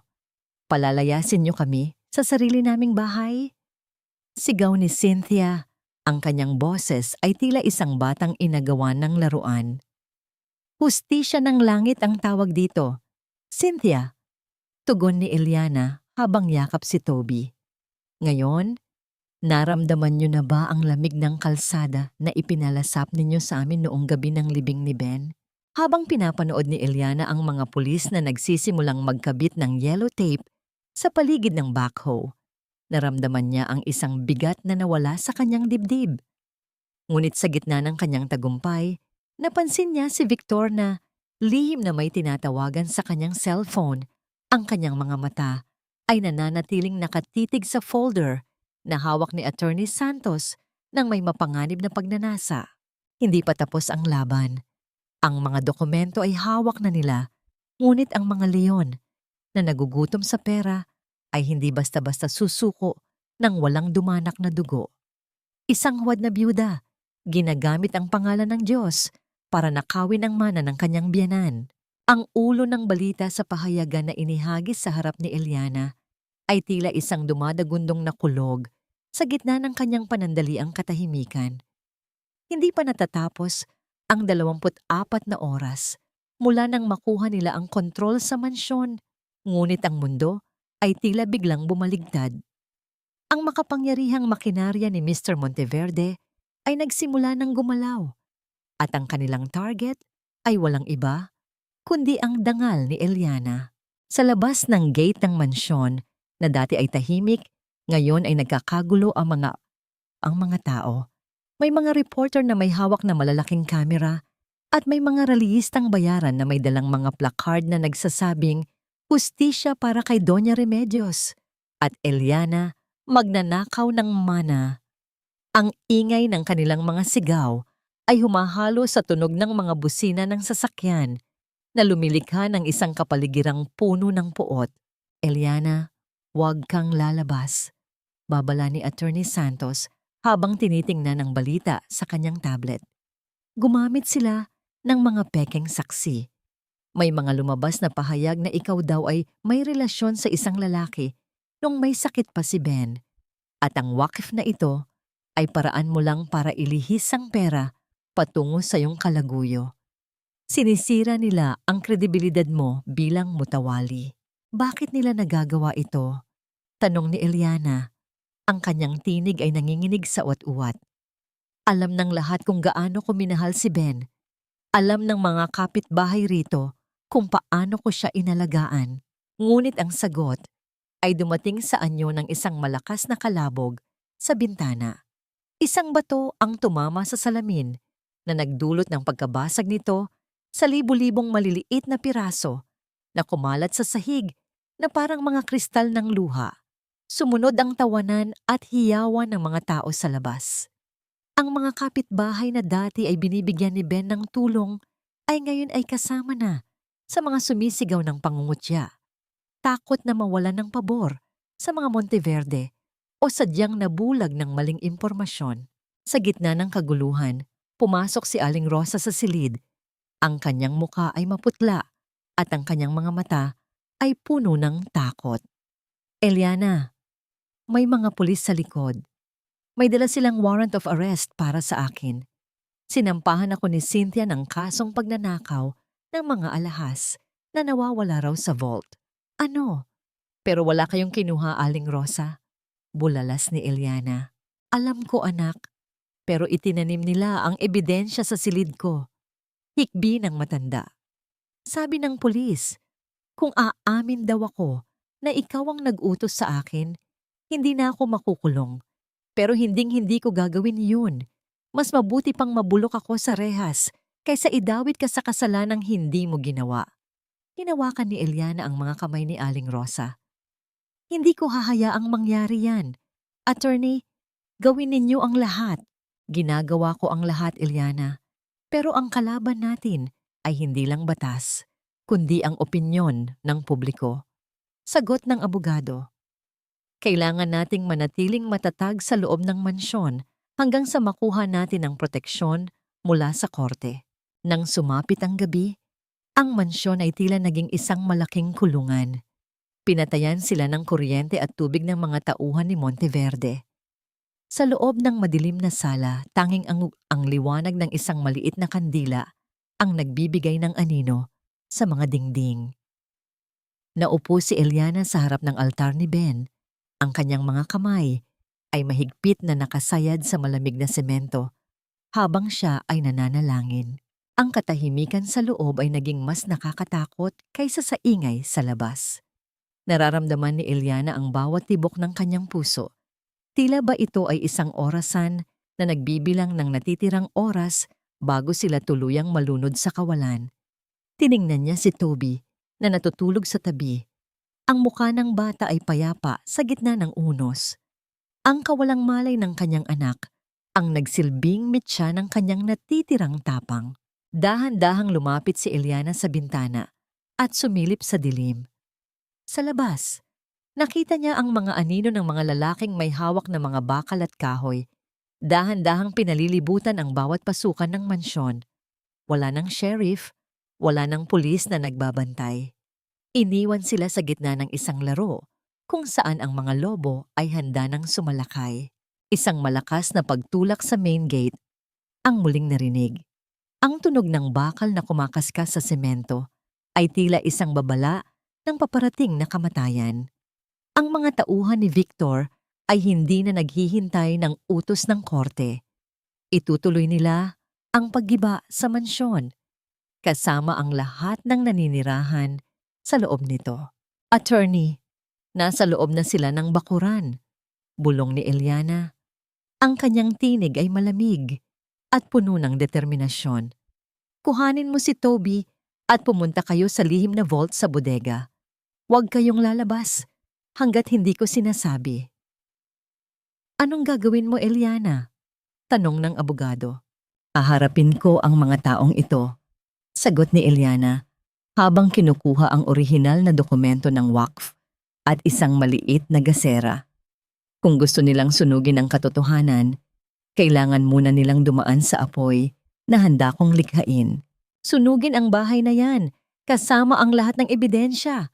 Walang dapat itira. Ang utos ni Victor ay tila isang hatol ng kamatayan na bumasag sa katahimikan ng malawak na pasilyo ng mansyon. Ang bawat salita niya ay punong-puno ng puot. Tila ba ang apoy na kanyang ipinag-uutos ay ang tanging paraan para malinis ang mga bakas ng kanilang kasakiman. Sa gitna ng madilim na sala, nakatayo si Eliana sa harap ng malaking hagdanan. Ang kanyang mga kamay ay nanginginig habang hawak ang isang lumang laptop na itinatago niya sa loob ng isang lihim na siwang sa pader. Ang liwanag mula sa screen ay tumatama sa kanyang mukha na naglalantad sa mga luhang hindi na tumitigil sa pag-agos. Ngunit ang kanyang mga mata ay nagniningning sa isang uri ng katapangan na nagmumula sa kailaliman ng pagdurusa. "Huwag kayong lalapit," sigaw ni Eliana. Ang kanyang boses ay umaalingaw-ngaw sa bawat sulok ng bahay. "Isang pindot ko lang sa button na ito at ang video na ito ay mapupunta sa lahat ng news agencies sa bansa. Doña Remedios, Victor, maririnig ng buong mundo ang boses ni Ben mula sa kabilang buhay." Natigilan si Victor at ang kanyang mga tauhan sa tapat ng pintuan. Ang amoy ng gasolina na kanilang ibinuhos sa labas ay dahan-dahang pumapasok sa loob. Isang nakakasulasok na paalala ng panganib. Dahan-dahang lumabas mula sa anino si Doña Remedios. Ang kanyang mukha ay tila isang maskarang gawa sa porselana na unti-unti nang nagkakaroon ng mga lamat dahil sa takot. "Anong video ang sinasabi mo, Eliana? Huwag mo akong takutin ng mga gawa-gawa mong kwento."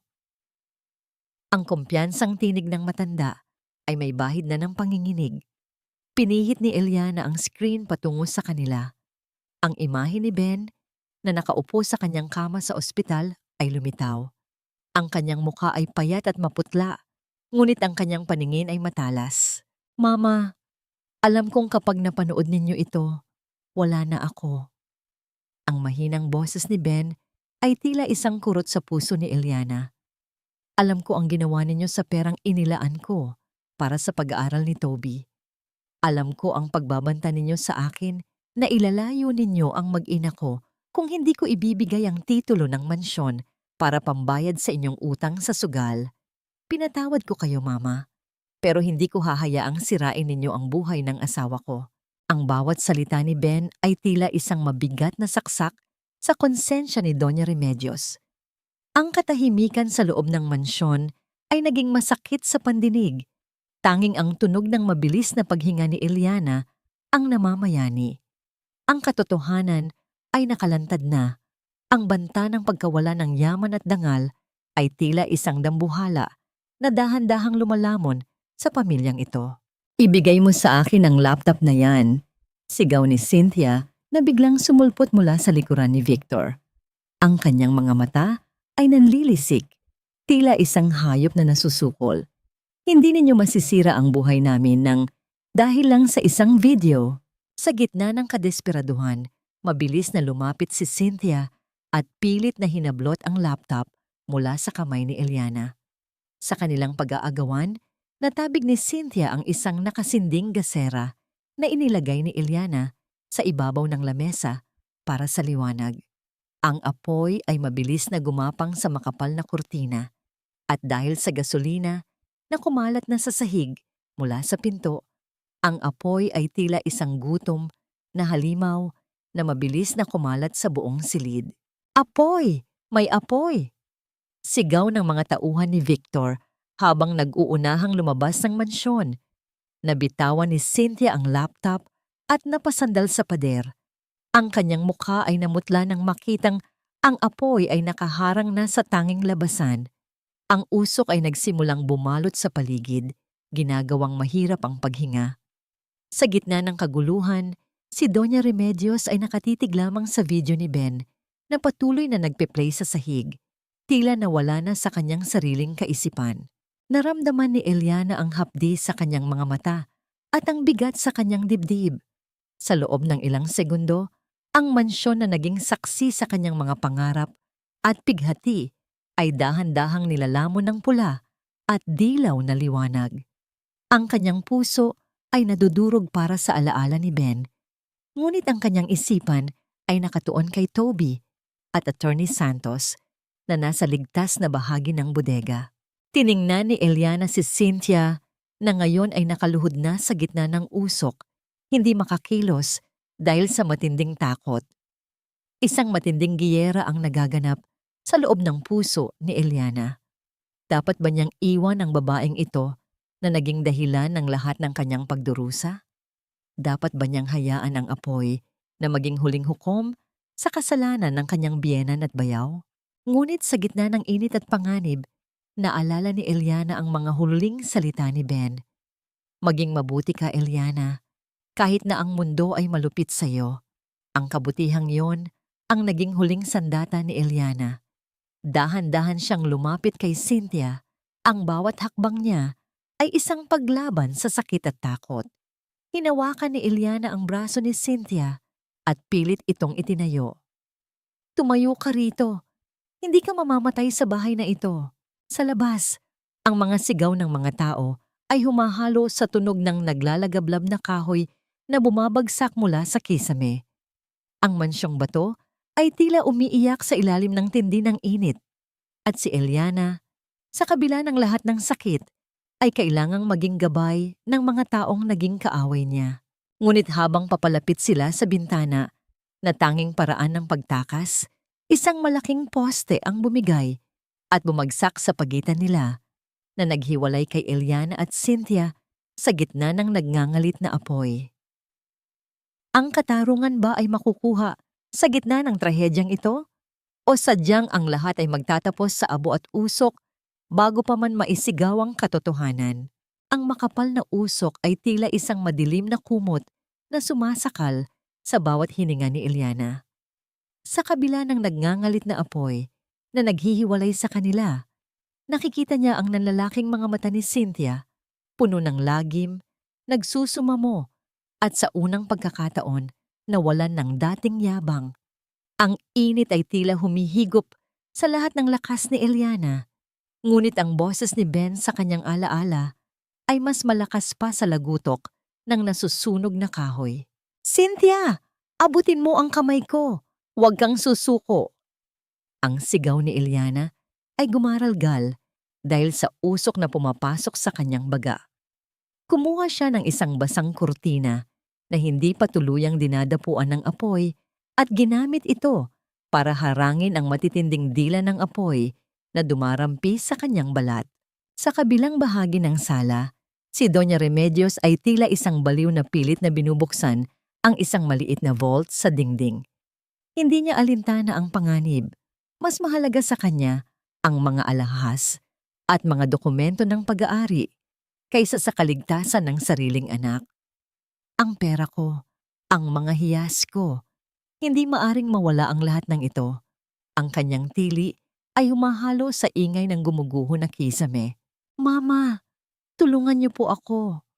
Pagmamakaawa ni Cynthia, ngunit ang kanyang ina ay hindi man lang lumingon.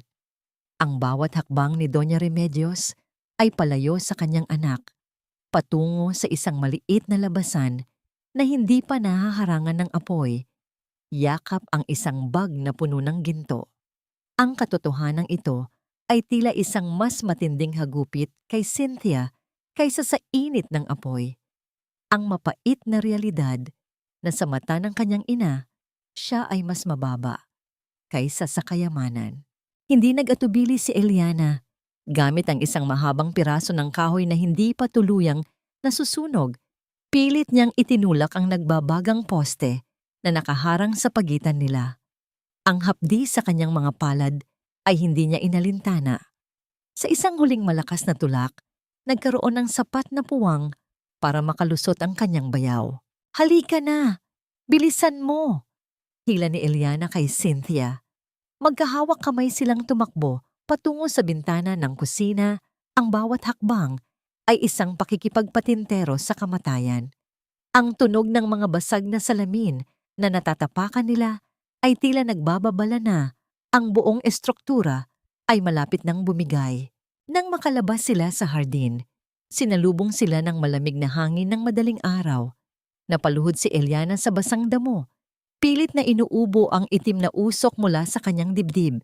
Sa di kalayuan, nakita niya si Attorney Santos na buhat-buhat si Toby, mabilis na lumalapit sa kanila. "Mami!" Ang yak ni Toby ay tila isang gamot na humilom sa lahat ng sugat ni Eliana. Niyakap niya ang anak ng mahigpit. Ang kanyang mga luha ay humahalo sa uling na bumabalot sa kanyang mukha. Si Cynthia naman ay nanatiling nakahiga sa damuhan, nakatingin sa naglalagablab na mansyon. Ang kanyang katawan ay nanginginig, hindi dahil sa lamig, kundi dahil sa katotohanang ang babaeng binalak niyang sirain ang siyang nagligtas sa kanyang buhay, habang ang inang kanyang pinagsilbihan ay iniwan siya sa gitna ng kamatayan. Kasabay ng pagdating ng mga bumbero at mga sasakyan ng pulis, lumabas si Doña Remedios mula sa likod ng hardin. Bit-bit ang kanyang bag ng alahas. Akala niya ay nakatakas na siya ng malinis, ngunit hindi niya napansin si Victor na kanina pa naghihintay sa anino. "Ibigay mo sa akin yan, matanda." Ang malamig na tinig ni Victor ay puno ng pagbabanta. "Dahil sa kabobohan mo, nawalan kami ng bilyon-bilyon. Hindi ako papayag na aalis kang may dala, kahit isang kusing." Isang mabilis na agawan ang nangyari. Sa gitna ng paghahabulan, natisod si Doña Remedios at tumama ang kanyang ulo sa isang malaking bato sa gilid ng fontaine. Ang bag ng mga alahas ay nagkalat sa putikan. Ang mga diamante at ginto na dati niyang sinasamba ay ngayon ay nadudumihan at walang silbi sa gitna ng dumi. Mabilis na rumesponde ang mga pulis at nadakip si Victor habang si Doña Remedios ay nanatiling nakahiga, hindi makagalaw at tila nawalan na ng malay. Ang mansyon na naging simbolo ng kanilang kapangyarihan ay unti-unti nang nagiging abo. Isang malungkot na monumento ng isang pamilyang winasak ng sarili nilang kasakiman. Tumingin si Cynthia kay Eliana. Ang kanyang mga mata ay puno ng pagsisisi at kahihiyan. Bakit? Bakit mo ako iniligtas, Eliana? Pagkatapos ng lahat ng ginawa ko sa'yo." Hinawakan ni Eliana ang balikat ni Cynthia. Ang kanyang haplos ay puno ng kapayapaan na tila hindi nagmula sa mundong ito. Dahil mahal ni Ben ang pamilyang ito, at dahil hindi sapat ang apoy para sunugin ang kabutihang itinanim niya sa puso ko. Ang katarungan ay hindi nakukuha sa panonood sa paghihirap ng iba, Cynthia. Nakukuha ito sa pagpili sa kung ano ang tama, kahit gaano pa kasakit. Ngunit habang tila tapos na ang lahat, lumapit si Attorney Santos kay Eliana nang may seryosong mukha. "Eliana, ang video, ang laptop na hawak mo kanina, nasunog ba ito sa loob?" Napatigil si Eliana. Ang kaba ay muling bumalik sa kanyang dibdib. Kung nasunog ang tanging ebidensya ng pagtatapat ni Ben, paano nila mapapatunayan ang lahat ng krimen ni na Doña Remedios sa korte? Sa gitna ng abo at usok, mayroon pa bang natitirang sandata para sa huling yugto ng kanilang laban? Walang sapat na basehan ang inyong mga paratang. Ang lahat ng ito ay gawa-gawa lamang ng isang babaeng naghahangad ng yaman na hindi naman sa kanya. Ang tinig ng abogado ni Mr. Monteverde ay umalingaw-ngaw sa loob ng malamig at tahimik na silid ng hukuman. Ang bawat salita niya ay tila isang mabilis na agos ng tubig na pilit lumulunod sa pag-asa ni Eliana. Sa gitna ng korte, nakaupo si Eliana na suot ang isang simpleng puting damit. Ang kanyang mga kamay ay mahigpit na nakakuyom sa kanyang kandungan. Ang kanyang mga kuko ay tila ibinabaon niya sa sariling palad para lamang pigilan ang panginginig ng kanyang katawan. Sa tapat niya, nakaupo si Doña Remedios sa isang wheelchair. Ang kalahati ng kanyang muka ay tila nanigas dahil sa stroke na idinulot ng kanyang pagkadapa noong gabi ng sunog. Ang kanyang mga mata, na dati ay puno ng apoy ng puot, Ngayon ay nakatitig na lamang sa kawalan, ngunit mayroon pa ring bakas ng kasamaan sa tuwing tumatama ang paningin niya kay Eliana. Si Cynthia naman ay nakayuko sa gilid. Ang kanyang anyo ay tila isang aninong nawala na ng liwanag. Your Honor, patuloy ng abogado ng kalaban. Ang sinasabing video ng yumaong si Ben ay hindi kailanman napatunayan dahil ang laptop ay tuluyan ng naging abo sa sunog. Ang dokumento ng WACF maaring isang pekeng papel na nilikha ni Attorney Santos para paboran ng kanyang kliyente. Isang desperadong hakbang mula sa isang desperadong byuda. Naramdaman ni Eliana ang pag-akyat ng init sa kanyang mga pisngi.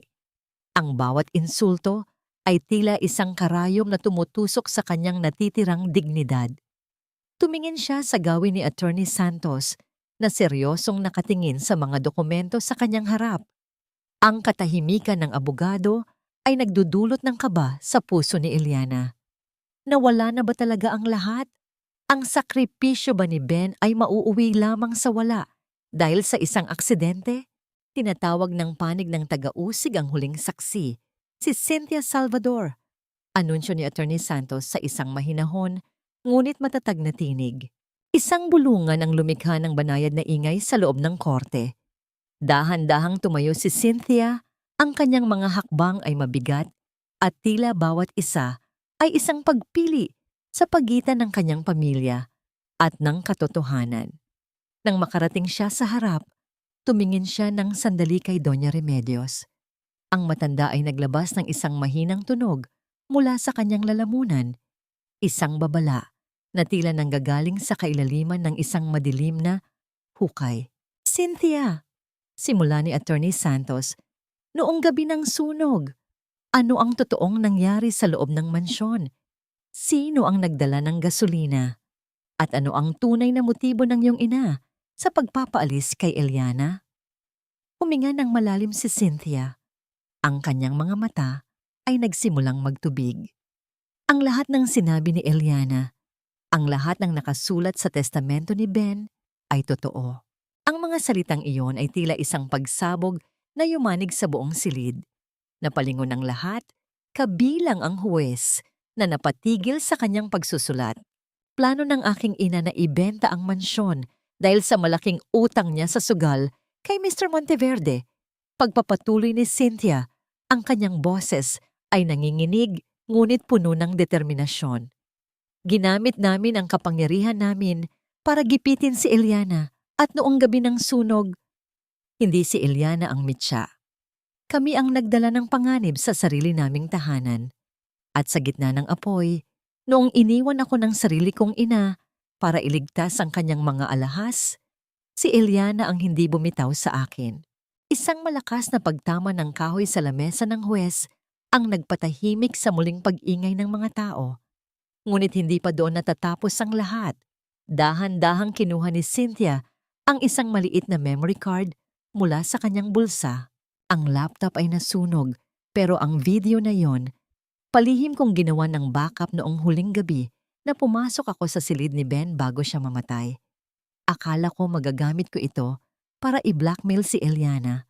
Pero ngayon, ito na lang ang paraan para malinis ko ang aking konsensya. Nanlaki ang mga mata ni Doña Remedios. Ang kanyang kamay na hindi paralisado ay pilit na kumakapit sa gilid ng kanyang wheelchair. Ang kanyang mga daliri ay tila gustong abutin ang leeg ng sariling anak. Ang pagtataksil ng kanyang paboritong anak ay mas matindi pa kaysa sa anumang sakit ng katawan. Nang i-play ang video sa malaking screen ng korte, ang boses ni Ben ay muling pumuno sa silid. Ang kanyang huling habilin, ang kanyang mga luha habang ipinapaliwanag ang pagmamahal niya kay Eliana at ang takot niya para sa kanyang pamilya ay tila isang espiritong dumarampi sa puso ng bawat nakikinig. Maraming mga tao sa loob ng korte ang nagsimulang magpunas ng kanilang mga mata. Naramdaman ni Eliana ang isang matinding paggaan ng kanyang loob. Ang bawat pighati, ang bawat gabing wala siyang masilungan, at ang bawat pagkakataong tinawag siyang magnanakaw ay tila uwent-unting naglalaho sa harap ng katotohanan ito. Tumingin siya kay Ben sa screen at sa kanyang isipan, tila hinahawakan ng kanyang asawa ang kanyang mga kamay at sinasabing, "Tapos na ang laban, mahal ko." Ang korte ay nagdedesisyon simula ng Huwebes matapos ang mahabang deliberasyon. Ang dokumento ng WACC ay idinedeklarang balido at may bisa. Ang lahat ng transaksyon sa pagitan nina Doña Remedios at Mr. Monteverde ay pinawawalang bisa. Ipinag-uutos din ng korteng ito ang pag-aresto kay Mr. Monteverde at sa kanyang mga tauhan para sa tangkang pagpatay at arson. At tungkol kay Doña Remedios, tumingin ang huwes sa matanda na ngayon ay tila isang lantang gulay sa kanyang wheelchair. Dahil sa kanyang kalusugan, siya ay mananatili sa ilalim ng house arrest sa isang pasilidad na itatalaga ng gobyerno hanggang sa maipatupad ang huling hatol. Nang lumabas sila ng korte, sinalubong sila ng mga reporter, ngunit sa pagkakataong ito, ang mga tanong ay puno na ng respeto at simpatya. Ngunit hindi ito ang mahalaga kay Eliana. Lumapit siya kay Cynthia na nakatayo sa gilid ng hagdan, mag-isa, at tila nawala ang lahat ng kanyang dating kinang. "Cynthia," tawag ni Eliana. Lumingon ang babae. Ang kanyang mukha ay puno ng hiya. "Eliana, huwag kang mag-alala. Aalis na ako. Wala na akong karapatang humingi ng tawad." Hinawakan ni Eliana ang kamay ni Cynthia. "Hindi madali ang magpatawad, Cynthia, at hindi ko masasabi na ngayon ay ayos na ang lahat. Pero ang katotohanang ginawa mo ang tama sa huling sandali. Iyon ang simula." Ngunit sa gitna ng kanilang pag-uusap, isang mabilis na sasakyan ang biglang huminto sa harap ng hagdan ng korte. Isang lalaking nakamaskara ang bumaba at may itinutok na bagay sa direksyon ni na Eliana. Ang katahimikan ng tagumpay ay biglang nabalot muli ng isang kilabot na hindi pa pala natatapos. Sino ang huling kaaway na hindi pa sumusuko? At sapat ba ang nakamit na katarungan kung ang panganib ay patuloy na nakabuntot sa bawat hakbang ng bagong simula? Isang nakatutulig na putok ang bumasag sa hangin, ngunit hindi ang bala ang tumama sa laman, kundi ang mabilis na reaksyon ng mga pulis na nakabantay sa paligid ng korte. Bago pa man makakalabit muli ang salarin, mabilis siyang nadaganan ng mga awtoridad. Ang lalaking nakamaskara, na kalaunan ay kinilala bilang kapatid ni Victor na naghahangad ng paghihiganti, ay mabilis na naisuko. Napaupo si Eliana sa hagdan. Ang kanyang puso ay tila isang tambol na nagwawala sa loob ng kanyang dibdib. Naramdaman niya ang mahigpit na yakap ni Cynthia na tumakbo patungo sa kanya para magsilbing kalasag. Doon, sa harap ng maraming tao, ang dalawang babaeng dati ay puno ng poot. Sa isa't isa ay magkayakap na nanginginig, hindi dahil sa galit, kundi dahil sa takot at sa bigat ng katotohanang muntik na silang mawala. Lumipas ang ilang buwan at ang ingay ng korte at putok ng baril ay napalitan ng tunog ng mga martilyo at lagari. Ang mansyon na dati ay simbolo ng pagmamalabis ni na Doña Remedios ay dahan-dahang bumabangon mula sa mga abo. Hindi na ito ang dating malamig na palasyo. Ang mga pader nito ay pinipinturahan na ng mga kulay na nagbibigay buhay, mapusyaw na asul at mainit na dilaw.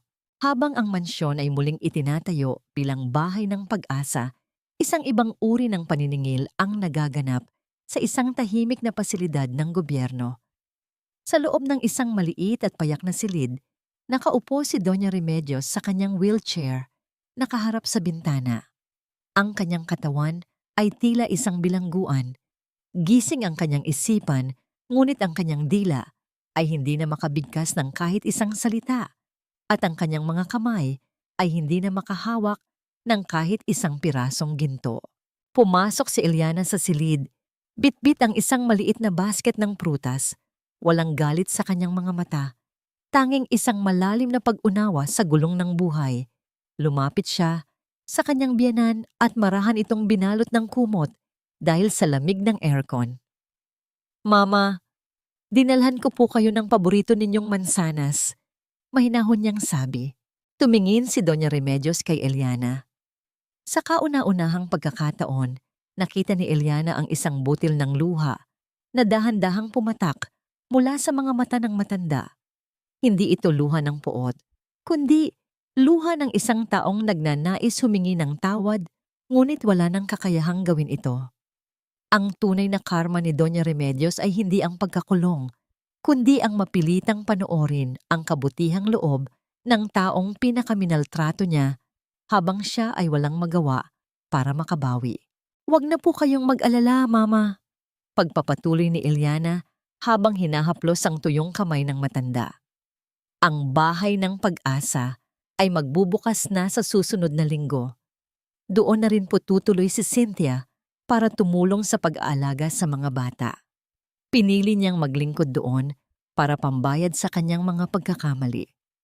Hindi namin kayo pababayaan. Sa labas ng pasilidad, naghihintay si Toby sa ilalim ng isang malaking puno ng nara. Hawak ng bata ang isang maliit na laruang sasakyan. Ang kanyang mukha ay malusog na at puno ng sigla. Nang makita niya ang kanyang ina na lumabas, mabilis siyang tumakbo at yumakap sa binti nito. Mami, pupunta na po ba tayo kay Daddy? Tanong ng bata. Tumango si Eliana at dinala ang anak sa sementeryo. Sa harap ng puntod ni Ben, na ngayon ay malinis at puno ng sariwang bulaklak, naupo ang mag-ina. Ang hangin ay humahalik sa kanilang mga pisngi, tila ba isang haplos ng pagbati mula sa kabilang buhay. Ben, tapos na ang gulo. Bulong ni Eliana habang inilalagay ang kanyang palad sa marmol na lapida. Ang pangarap mo para sa mansyon ay natupad na. Hindi na ito bahay ng kasakiman, kundi tahanan na ng mga batang walang masilungan. Ang pag-ibig mo ang naging pundasyon ng bawat semento doon. Naramdaman ni Eliana ang isang kakaibang katahimikan sa kanyang puso. Isang uri ng kapayapaan na matagal na niyang hinahanap. Ang bawat sugat ng nakaraan ay naghilom na. Bagaman, may mga peklat na aalala sa kanya ng kanyang katatagan. Ang katarungan ay hindi lamang nakuha sa loob ng korte. Nakuha niya ito sa bawat ngiti ni Toby at sa bawat batang tatawag sa kanya na inay sa bagong tahanang kanilang itinatag. Habang papalubog ang araw, naglakad ang mag-ina palayo sa sementeryo. Bit-bit ang mga alaala ng nakaraan at ang pag-asa para sa kinabukasan. Ngunit sa likod ng kanilang pag-alis, isang itim na sobre ang naiwan sa tabi ng bulaklak sa puntod ni Ben. Isang sobreng may tatak na hindi pamilyar na tila ba may isa pang lihim na hindi pa tuluyang nabubunyag tungkol sa tunay na pinagmulan ng yaman ng pamilya Salvador. Ano ang nilalaman ng sobreng iyon? At sapat na ba ang nakamit na kapayapaan para harapin ang bagong misteryong tila pilit na sumusulpot mula sa hukay ng nakaraan? Ang hangin sa sementeryo ay tila bumulong ng isang babala, habang dahan-dahang pinupulot ni Eliana ang itim na sobreng naiwan sa ibabaw ng puntod ni Ben. Ang papel nito ay makinis at malamig, tila ba galing sa isang lugar na hindi pa nadadalaw ng sikat ng araw. Sa gitna ng puting marmol, ang itim na kulay ng sobre ay tila isang mantsa, isang lihim na tumangging malibing kasama ng mga patay. Nang buksan ni Eliana ang sobre, hindi isang sulat ang bumungad sa kanya, kundi isang lumang larawan at isang susi na gawa sa tanso. Sa larawan, makikita ang isang batang babae na may suot na puting laso sa buhok, katabi ang isang lalaki na pamilyar ang tindig, ang ama ni Ben. Ngunit ang batang babae ay hindi si Cynthia. May isang pangalan na nakasulat sa likod ng larawan sa pamamagitan ng kupas na tinta, Malaya, 1,987. Naramdaman ni Eliana ang isang kakaibang kaba na gumagapang sa kanyang batok. Ang taong 1,987 ay muling lumitaw. Ngunit sa pagkakataong ito, hindi ito tungkol sa pundasyon ng bahay, kundi sa isang taong tila pilit na binura sa kasaysayan ng pamilya Salvador. Kinabukasan, sa loob ng bahay ng pag-asa, hindi mapakali si Eliana. Habang pinapanood niya ang mga bata na masayang naglalaro sa bakuran, ang larawan ng batang si Malaya ay tila sumusunod sa kanyang paningin. Lumapit siya kay Attorney Santos na noon ay abala sa pag-aayos ng mga huling papeles para sa formal na pagbubukas ng foundation. "Attorney, kilala niyo ba kung sino si Malaya?" tanong ni Eliana habang inilalapag ang larawan sa mesa. Napatigil ang abogado sa kanyang ginagawa. Ang kanyang mga mata ay nanlaki at dahan-dahan niyang kinuha ang kanyang salamin para pagmasdan ang litrato. Ang katahimikan sa loob ng opisina ay naging mabigat. Tila ba ang bawat hininga nila ay nakikipag-unahan sa pintig ng orasan sa dingding. "Saan mo ito nakuha, Eliana?" Ang boses ni Attorney Santos ay bumaba, puno ng pag-aalala. "Akala ko ay matagal na itong naabo kasama ng mga lihim ni Don Teodoro, ang ama ni Ben. Naiwan ito sa puntod ni Ben kahapon," sagot ni Eliana. "Sino siya, attorney? At bakit tila takot kayong banggitin ang pangalan niya?" Huminga ng malalim ang abogado at tumayo para isara ang pinto. Si Malaya ay ang panganay na anak ni Don Teodoro sa kanyang unang asawa bago pa man niya makilala si Doña Remedios. Siya ang tunay na tagapagmana ng kalahati ng yaman ng mga Salvador. Ngunit noong mamatay si Don Teodoro noong 1987, biglang naglaho si Malaya. Ang sabi ni Doña Remedios noon, sumama raw ang bata sa mga kamag-anak sa probinsya at doon na namatay sa isang aksidente. Pero hindi siya namatay, hindi ba? Ang hinala ni Eliana ay nagsimulang mabuo. Kaya ba itinatag ni Ben ang waqf? Hindi lang para sa amin ni Toby, kundi para itago ang isang bahagi ng yaman para sa kanyang nawawalang kapatid? Bago pa makasagot ang abogado, isang malakas na tunog ng busina ang narinig mula sa gate ng mansyon. Isang kulay abong sasakyan ang nakatigil doon at isang babaeng nakasuot ng itim na belo ang dahan-dahang bumaba.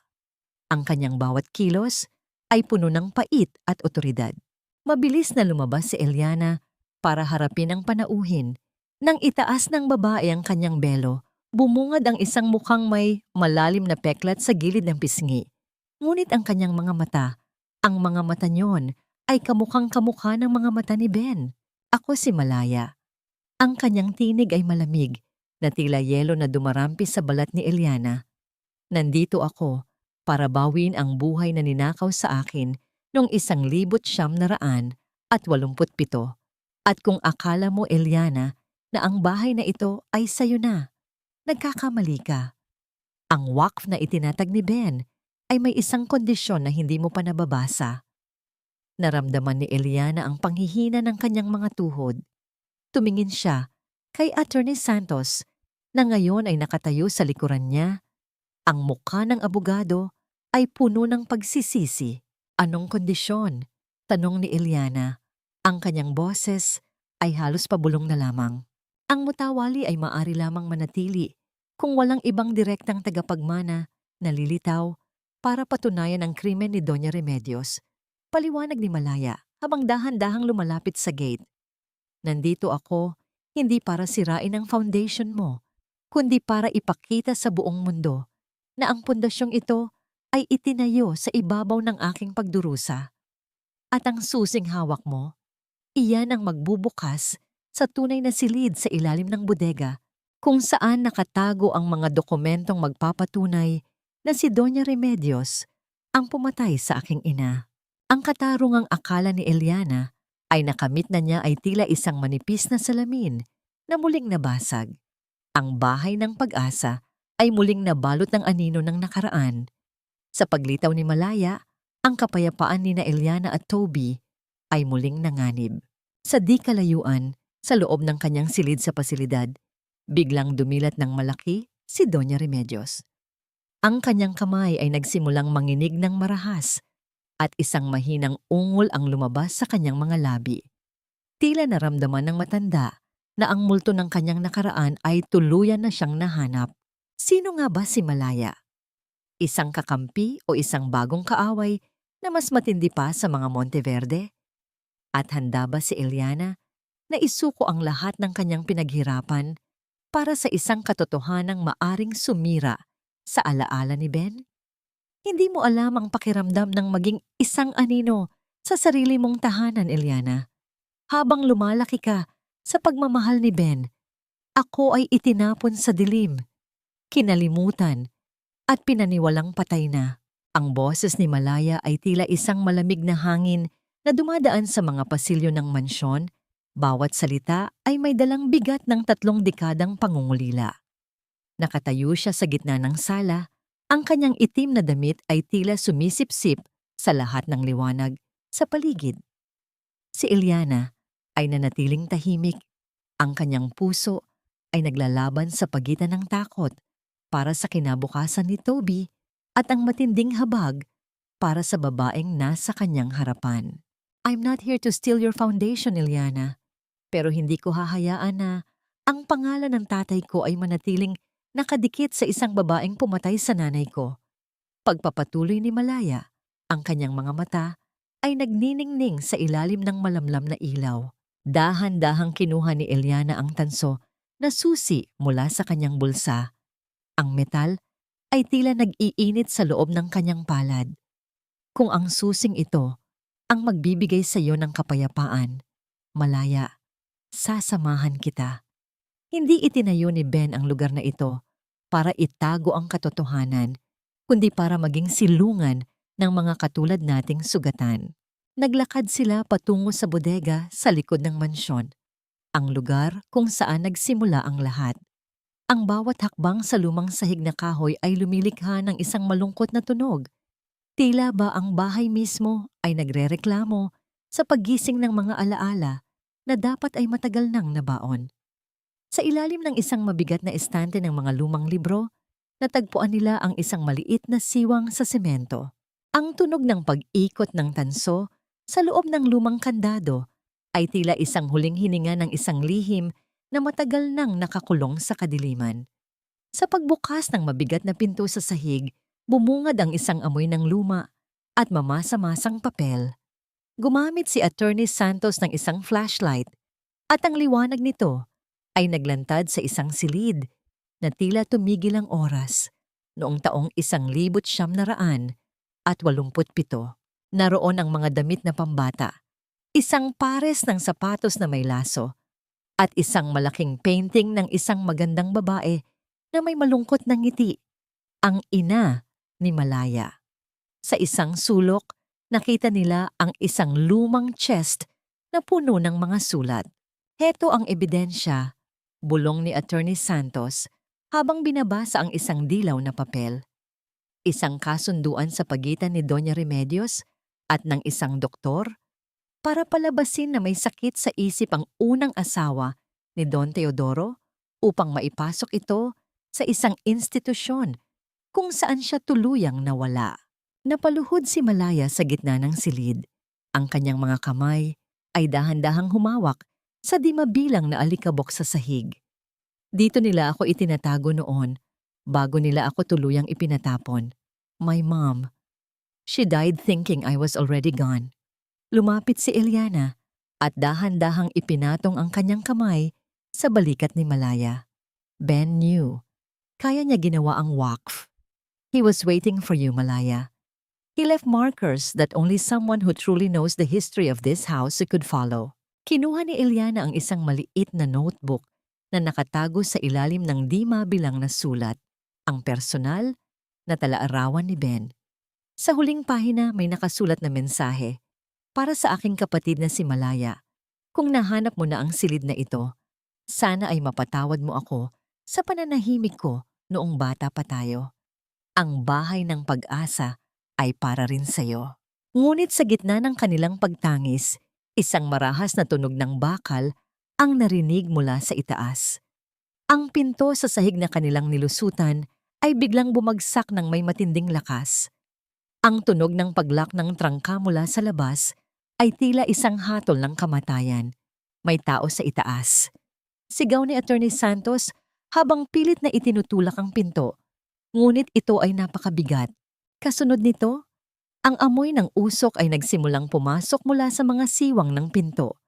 Hindi ito amoy ng sunog na kahoy lamang. Ito ay amoy ng chemical na mabilis na kumakalat.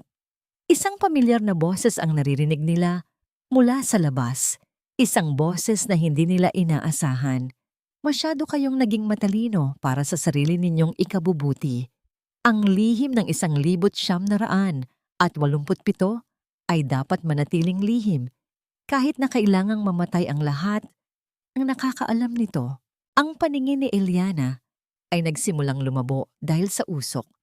Niyakap niya si Malaya habang ang huli ay nakatitig sa itaas ng may galit. Ang katarungang akala nila ay hawak na nila ay tila nagiging isang bitag na muling kikitil sa kanilang mga pangarap. Sa gitna ng dilim at sakal ng usok, sino ang nagkanulo sa kanila sa loob ng sarili nilang kuta? Ang bawat hininga ni Eliana ay tila paglunok ng nagbabagang abo. Ang makapal at kulay abong usok na nagmumula sa kemikal ay dahan-dahang lumalamon sa natitirang hangin sa loob ng maliit na silid sa ilalim ng lupa. Nararamdaman niya ang panghihina ng kanyang mga tuhod at ang bawat tibok ng kanyang puso ay tila isang babala na ang oras ay mabilis na nauubos. Sa tabi niya, si Malaya ay pilit na tinatakpan ng kanyang ilong gamit ang dulo ng kanyang damit, habang si Attorney Santos ay nagsisimula nang mawalan ng malay dahil sa tindi ng usok. Hindi tayo maaring mamatay dito, Malaya. Pabulong na sabi ni Eliana. Ang kanyang tinig ay halos hindi marinig sa gitna ng katahimikan ng kamatayan. May ipinangako si Ben sa akin. Ang bahay ng pag-asa ay hindi magiging libingan. Sa gitna ng kanyang kalituhan, naalala ni Eliana ang isang gabi noong may sakit pa si Ben. Binanggit nito ang tungkol sa hininga ng lupa na matatagpuan sa likod ng malaking painting ng kanyang ina sa loob ng bodega. Gamit ang kanyang natitirang lakas, dahan-dahang gumapang si Eliana patungo sa dingding kung saan nakasabit ang luma at maruming painting. Sa likod nito, naramdaman niya ang isang mahinang ihip ng hangin, isang maliit na lagusan na natatakpan ng mga laryo na hindi pa tuluyang nakasemento. Malaya, tulungan mo ako, tawag ni Eliana. Sa tulong ng isang bakal na nakita nila sa loob ng silid, pilit nilang binasag ang mga laryo. Ang tunog ng pagkadurog ng semento ay tila isang himig ng kaligtasan. Nang bumigay ang pader, isang masikip na lagusan ang bumungad sa kanila na humahantong sa lumang balon sa likod ng mansyon. Isa-isa silang gumapang palabas. Ang kanilang mga balat ay natatapyas ng mga matatalas na bato, ngunit ang hangaring mabuhay ay mas matindi kaysa sa anumang sakit. Nang makalabas sila sa ilalim ng malamlam na liwanag ng bukang liwayway, nakita nila ang isang lalaki na nakatayo sa tapat ng pintuan ng bodega. May hawak na galon ng gasolina at isang lighter. Ang kislap ng ginto sa kanyang daliri, isang singsing na may malaking bato, ay tumama sa sinag ng araw. Hindi ito si Victor. Hindi rin ito tauhan ni Monteverde. Siya si Mr. Aragon, ang matalik na kaibigan ng yumaong ama ni Ben at ang taong itinuturing ni Eliana na isang tapat na tagapayo. Mr. Aragon, ang bulalas ni Eliana ay puno ng pagkabigla. Bakit? Bakit ninyo ito ginagawa? Tumawa ng mahina ang matanda. Isang tunog na walang bakas ng pagsisisi. Ang yaman ng mga Salvador ay itinayo sa ibabaw ng aking mga ideya, Eliana. Pero si Teodoro, ang ama ni Ben, ay naging maramot. Noong 1987,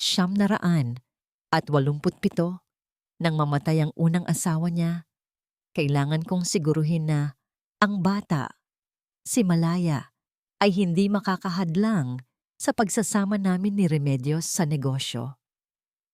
Akala ko ay tapos na ang lahat hanggang sa naging pakialamero, si Ben.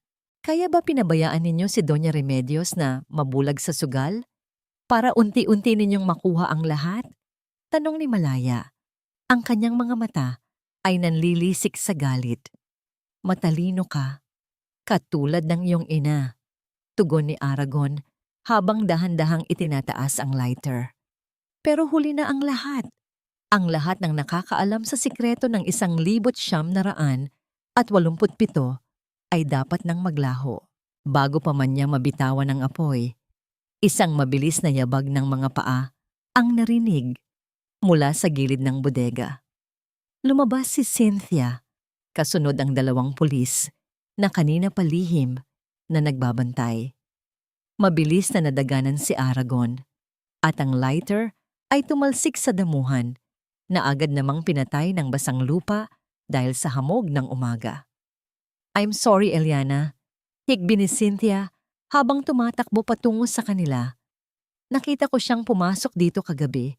Hindi ko akalain na hanggang dito ay susundan niya kayo." Nang mailula na si Aragon sa sasakyan ng pulis, tila bumagsak ang lahat ng bigat sa balikat ni Eliana.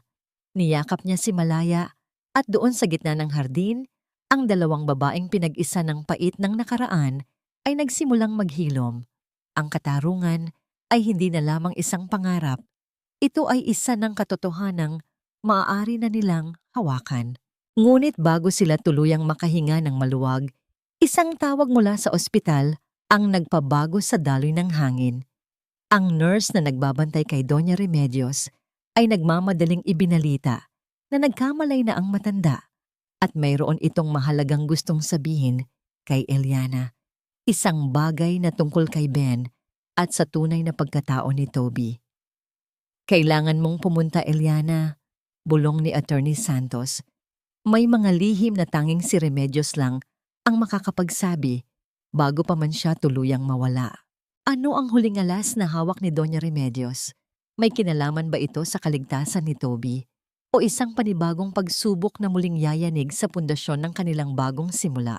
Ang amoy ng gamot at ang malamig na hangin sa loob ng ospital ay tila sumasakal sa bawat hininga ni Eliana habang dahan-dahan siyang naglalakad patungo sa silid 402. Ang bawat tunog ng kanyang sapatos sa makinis na sahig ay tila isang pintig ng kabang hindi niya maipaliwanag. Sa loob ng silid na yon, ang babaeng naging mitya ng kanyang lahat ng pagdurusa ay naghihintay, hindi para lumaban, kundi para sumuko sa huling pagkakataon. Nang buksan niya ang pinto, bumungad sa kanya ang anyo ni Doña Remedios na halos hindi na makilala. Ang dating mapagmataas na reyna ng mansyon ay isa na lamang aninong nakakabit sa mga tubo at aparatong nagpapanatili ng kanyang hininga. Ang bawat ritmo ng makina sa tabi ng kanyang kama ay tila nagbababala na ang kandila ng kanyang buhay ay malapit ng maubos. "Nandito na ako, Mama," pabulong na sabi ni Eliana habang lumalapit sa gilid ng kama. Dahan-dahang iminulat ni Doña Remedios ang kanyang mga mata. Wala na ang kislap ng puot, tanging isang malalim at madilim na takot ang nananatili roon. Pilit niyang iginalaw ang kanyang nangangatog na mga labi, at ang boses na lumabas ay tila isang kaluskos ng mga tuyong dahon. "Eliana? Ang anak ko," hirap na sabi ng matanda. "Nasa labas po si Toby. Ligtas siya," tugon ni Eliana. Iniisip na ang anak niya ang tinutukoy nito. Ngunit umiling ng bahagya si Doña Remedios. Isang butil ng luha ang dahan-dahang gumapang sa kanyang kulubot na pisngi. "Hindi, si Ben. Si Ben! Hindi ko siya tunay na anak." Tila tumigil ang mundo ni Eliana sa narinig. Ang kanyang mga kamay ay dahan-dahang nanginig, at ang lamig sa silid ay tila pumasok hanggang sa kanyang mga buto. "Anong ibig ninyong sabihin, Mama?" Sa pamamagitan ng putol-putol na salita, inamin ni Doña Remedios ang katotohanang binuo ng kanyang kasakiman noong 1987. Ang ina ni Malaya ay nagsilang ng kambal, isang babae at isang lalaki. Ang lalaki ay si Ben, upang masiguro na siya ang magiging tagapagmana ng lahat at hindi mapapalayas ni Don Teodoro. Kinuha ni Remedios ang sanggol na lalaki at pinalabas na siya ang nagsilang dito, habang si Malaya at ang kanyang ina ay ipinatapon at pinaniwalang namatay sa isang trahedya. Alam ni Ben, higbi ni Doña Remedios, ang kanyang dibdib ay mabilis na tumataas at bumababa. Nalaman niya ang totoo bago kayo ikasal, pero hindi siya nagsalita. Dahil ayaw niyang masira ang pamilya. Pinrotektahan niya ako kahit alam niyang ako ang pumatay sa tunay niyang ina sa pamamagitan ng lungkot at hirap. Napaupo si Eliana sa gilid ng kama. Ang kanyang puso ay tila dinudurog ng isang dambuhalang kamay. Ngayon ay naintindihan na niya ang lahat, ang malalim na lungkot sa mga mata ni Ben tuwing tinitingnan nito ang kanyang ina, ang kanyang pagsisikap na itatag ang waqf at ang kanyang matinding hangarin na ibalik ang mansyon sa mga nangangailangan. Hindi lang pala si Eliana at Toby ang pinoprotektahan ni Ben. Pinoprotektahan niya ang katarungang ipinagkait sa kanyang sariling kapatid na si Malaya. Toby, siya ang tunay na dugong Salvador. Pagpapatuloy ni Remedios, habang ang kanyang mga mata ay dahan-dahang tumitingala sa kisame, tila may nakikitang mga aninong hindi nakikita ni Eliana. Patawarin mo ako, Ben. Sa huling sandali, hinawakan ni Eliana ang kamay ng matanda. Naramdaman niya ang unti-unting paglamig ng balat nito. Wala siyang naramdamang galit, wala ring saya. Tanging isang malalim na pagkapagod at habag para sa isang kaluluwang nabulag ng ginto hanggang sa huling sandali. Tapos na ang lahat, Mama. Humayo na kayo ng may kapayapaan. Ang katotohanan ay malaya na. Bulong ni Eliana. Kasabay ng isang mahabang buntong hininga, tuluyan nang tumigil ang makina sa tabi ng kama. Ang katahimikan sa silid ay naging sagrado. Dahan-dahang binawi ni Eliana ang kanyang kamay at napansin ang isang maliit na sobrang nakasingit sa ilalim ng unan ni Remedios. May nakasulat doon, para kay Toby. Sa kanyang ika-18 kaarawan, lumabas si Eliana ng silid na tila naglalakad sa ulap. Sa labas, nakita niya si Malaya na nakatayo malapit sa bintana, nakatingin sa malayo. Lumapit si Eliana at hinawakan ng kamay ng kanyang tunay na hipag. Wala na siya, Malaya, at alam ko na ang lahat, sabi ni Eliana. Tumingin si Malaya sa kanya. Ang kanyang mga mata ay puno ng katanungan. Ngunit bago pa man makapagsalita ang isa sa kanila, narinig nila ang masayang tawa ni Toby mula sa dulo ng koridor, tumatakbo patungo sa kanila. Ang tawang iyon ay tila isang bagong awit na nagbubura sa lahat ng pait ng nakaraan. Ngunit sa gitna ng kanilang katahimikan, isang pamilyar na anino ang nakita ni Eliana sa dulo ng hagdanan ng ospital. Isang lalaking may suot na itim na jacket na tila kanina pa sila pinapanood. Sino ang taong ito na tila hindi pa tapos sa kanilang pamilya? Isang huling pagsubok ba bago ang tuluyang katahimikan? Ang sikat ng araw sa umagang yon ay tila mas malambot. Dahan-dahang hinahaplos ang mga bagong pinturang pader ng mansyon na ngayon ay kilala na bilang bahay ng pag-asa. Wala na ang mabigat at madilim na aura ng kasakiman na dating bumabalot sa bawat sulok ng tahanang ito. Sa halip, ang hangin ay puno na ng amoy ng sariwang bulaklak at ang masayang ingay ng mga bata na naghahanda para sa unang araw ng kanilang bagong buhay. Nakatayo si Eliana sa balkonahe, suot ang isang simpleng bestidong kulay asul. Habang pinapanood niya ang mga tao sa ibaba, napansin niya ang paglapit ng lalaking naka-jacket na nakita niya sa ospital. Ngunit sa pagkakataong ito, hindi ka ba ang naramdaman niya?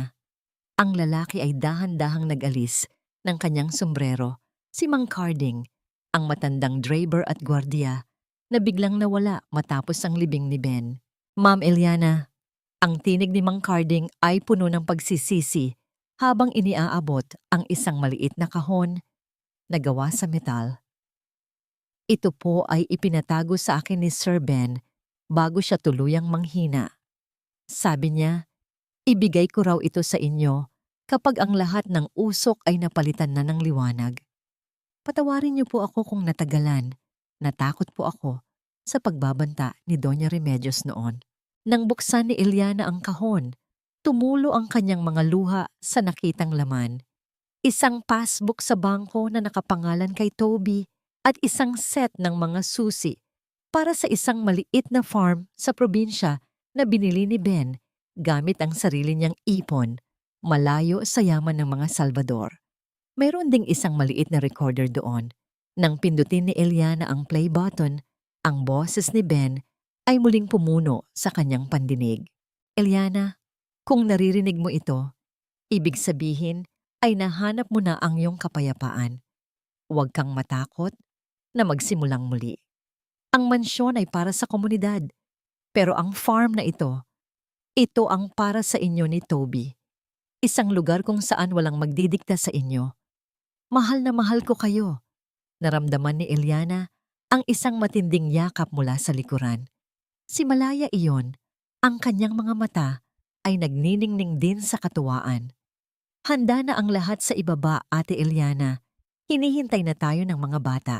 Ang pagtawag ni Malaya sa kanya na ate ay tila isang huling piraso ng puzzle na nakumpleto sa buhay ni Eliana. Ang dalawang babaeng pinag-ugnay ng pait ng nakaraan ay ngayon ay magkatuwang na sa pagbuo ng isang mas maliwanag na kinabukasan.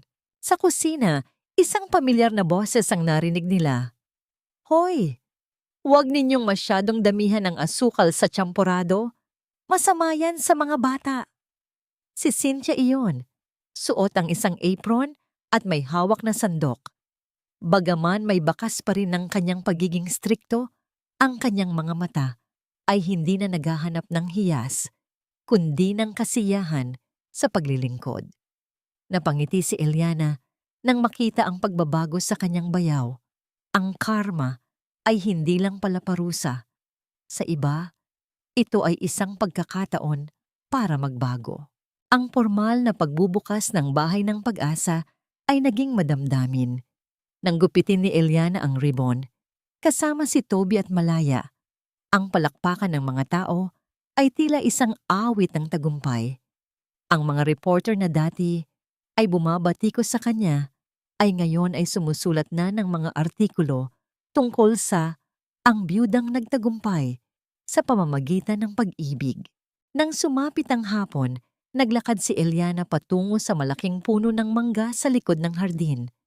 Doon, nakita niya si Toby na nagdidilig ng mga bagong tanim na halaman. Isang puting rosas ang biglang namukadkad sa gitna ng mga luntian, kahit na hindi pa panahon ng pamumulaklak nito. Ang bango nito ay tila isang mensahe mula sa langit. Tumingala si Eliana sa kulay kahel na langit. Ang araw ay dahan-dahang lumulubog, ngunit sa pagkakataong ito, hindi siya natatakot sa darating na dilim. Dahil alam niya, sa bawat gabi na daraan, mayroong isang bituin na laging magbabantay sa kanila, si Ben, at sa bawat bukang liwayway, mayroong bagong pagkakataon para magmahal ng walang takot. Ang huling bugso ng hangin ay dumaan sa pasilyo ng mansyon, bit-bit ang tunog ng tawanan ng mga bata. Ang pusong pinanday ng luha ay tuluyan na ngang naging pusong puno ng liwanag. 5 taon ang mabilis na lumipas, na tila mga talulot ng bulaklak na tinangay ng hanging amihan patungo sa isang mas masayang dalampasigan. Ang bahay ng pag-asa ay hindi lamang nanatiling isang gusali. Ito ay naging isang buhay na testimonya ng isang pag-ibig na hindi kayang lupigin ng kamatayan o kasakiman.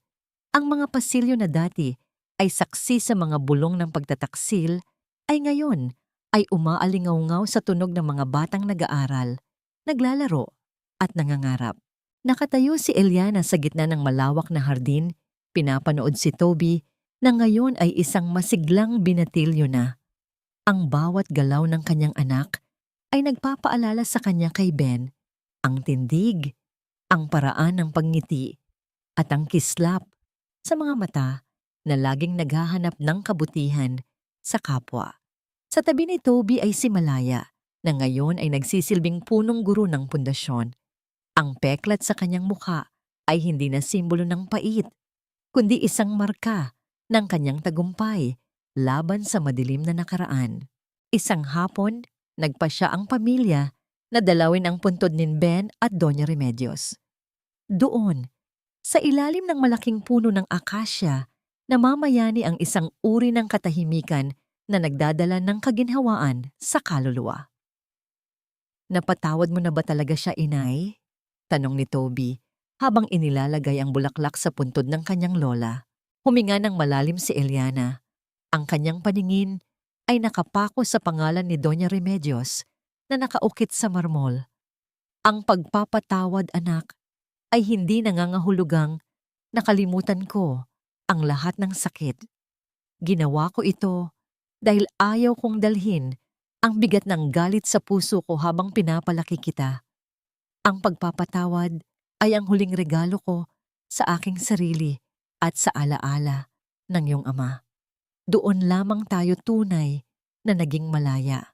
Lumapit si Cynthia na ngayon ay may mas maamo at payapang anyo. Wala na ang mga mamahaling alahas at magarbo niyang pananamit. Suot niya ang uniforme ng mga volunteer ng Bahay ng Pag-asa. Salamat, Eliana. Pabulong niyang sabi. Salamat dahil binigyan mo ako ng pagkakataong makita ang mundo sa paraang hindi kailanman itinuro sa akin ni Mama. Ang kapayapaang nahanap ko sa pag-aalaga sa mga bata ay higit pa sa anumang yaman na inasam ko noon. Sa huling sandali ng kanilang pagdalaw, hinawakan ni Eliana ang locket na suot niya. Ang locket na naglalaman ng larawan ni Ben.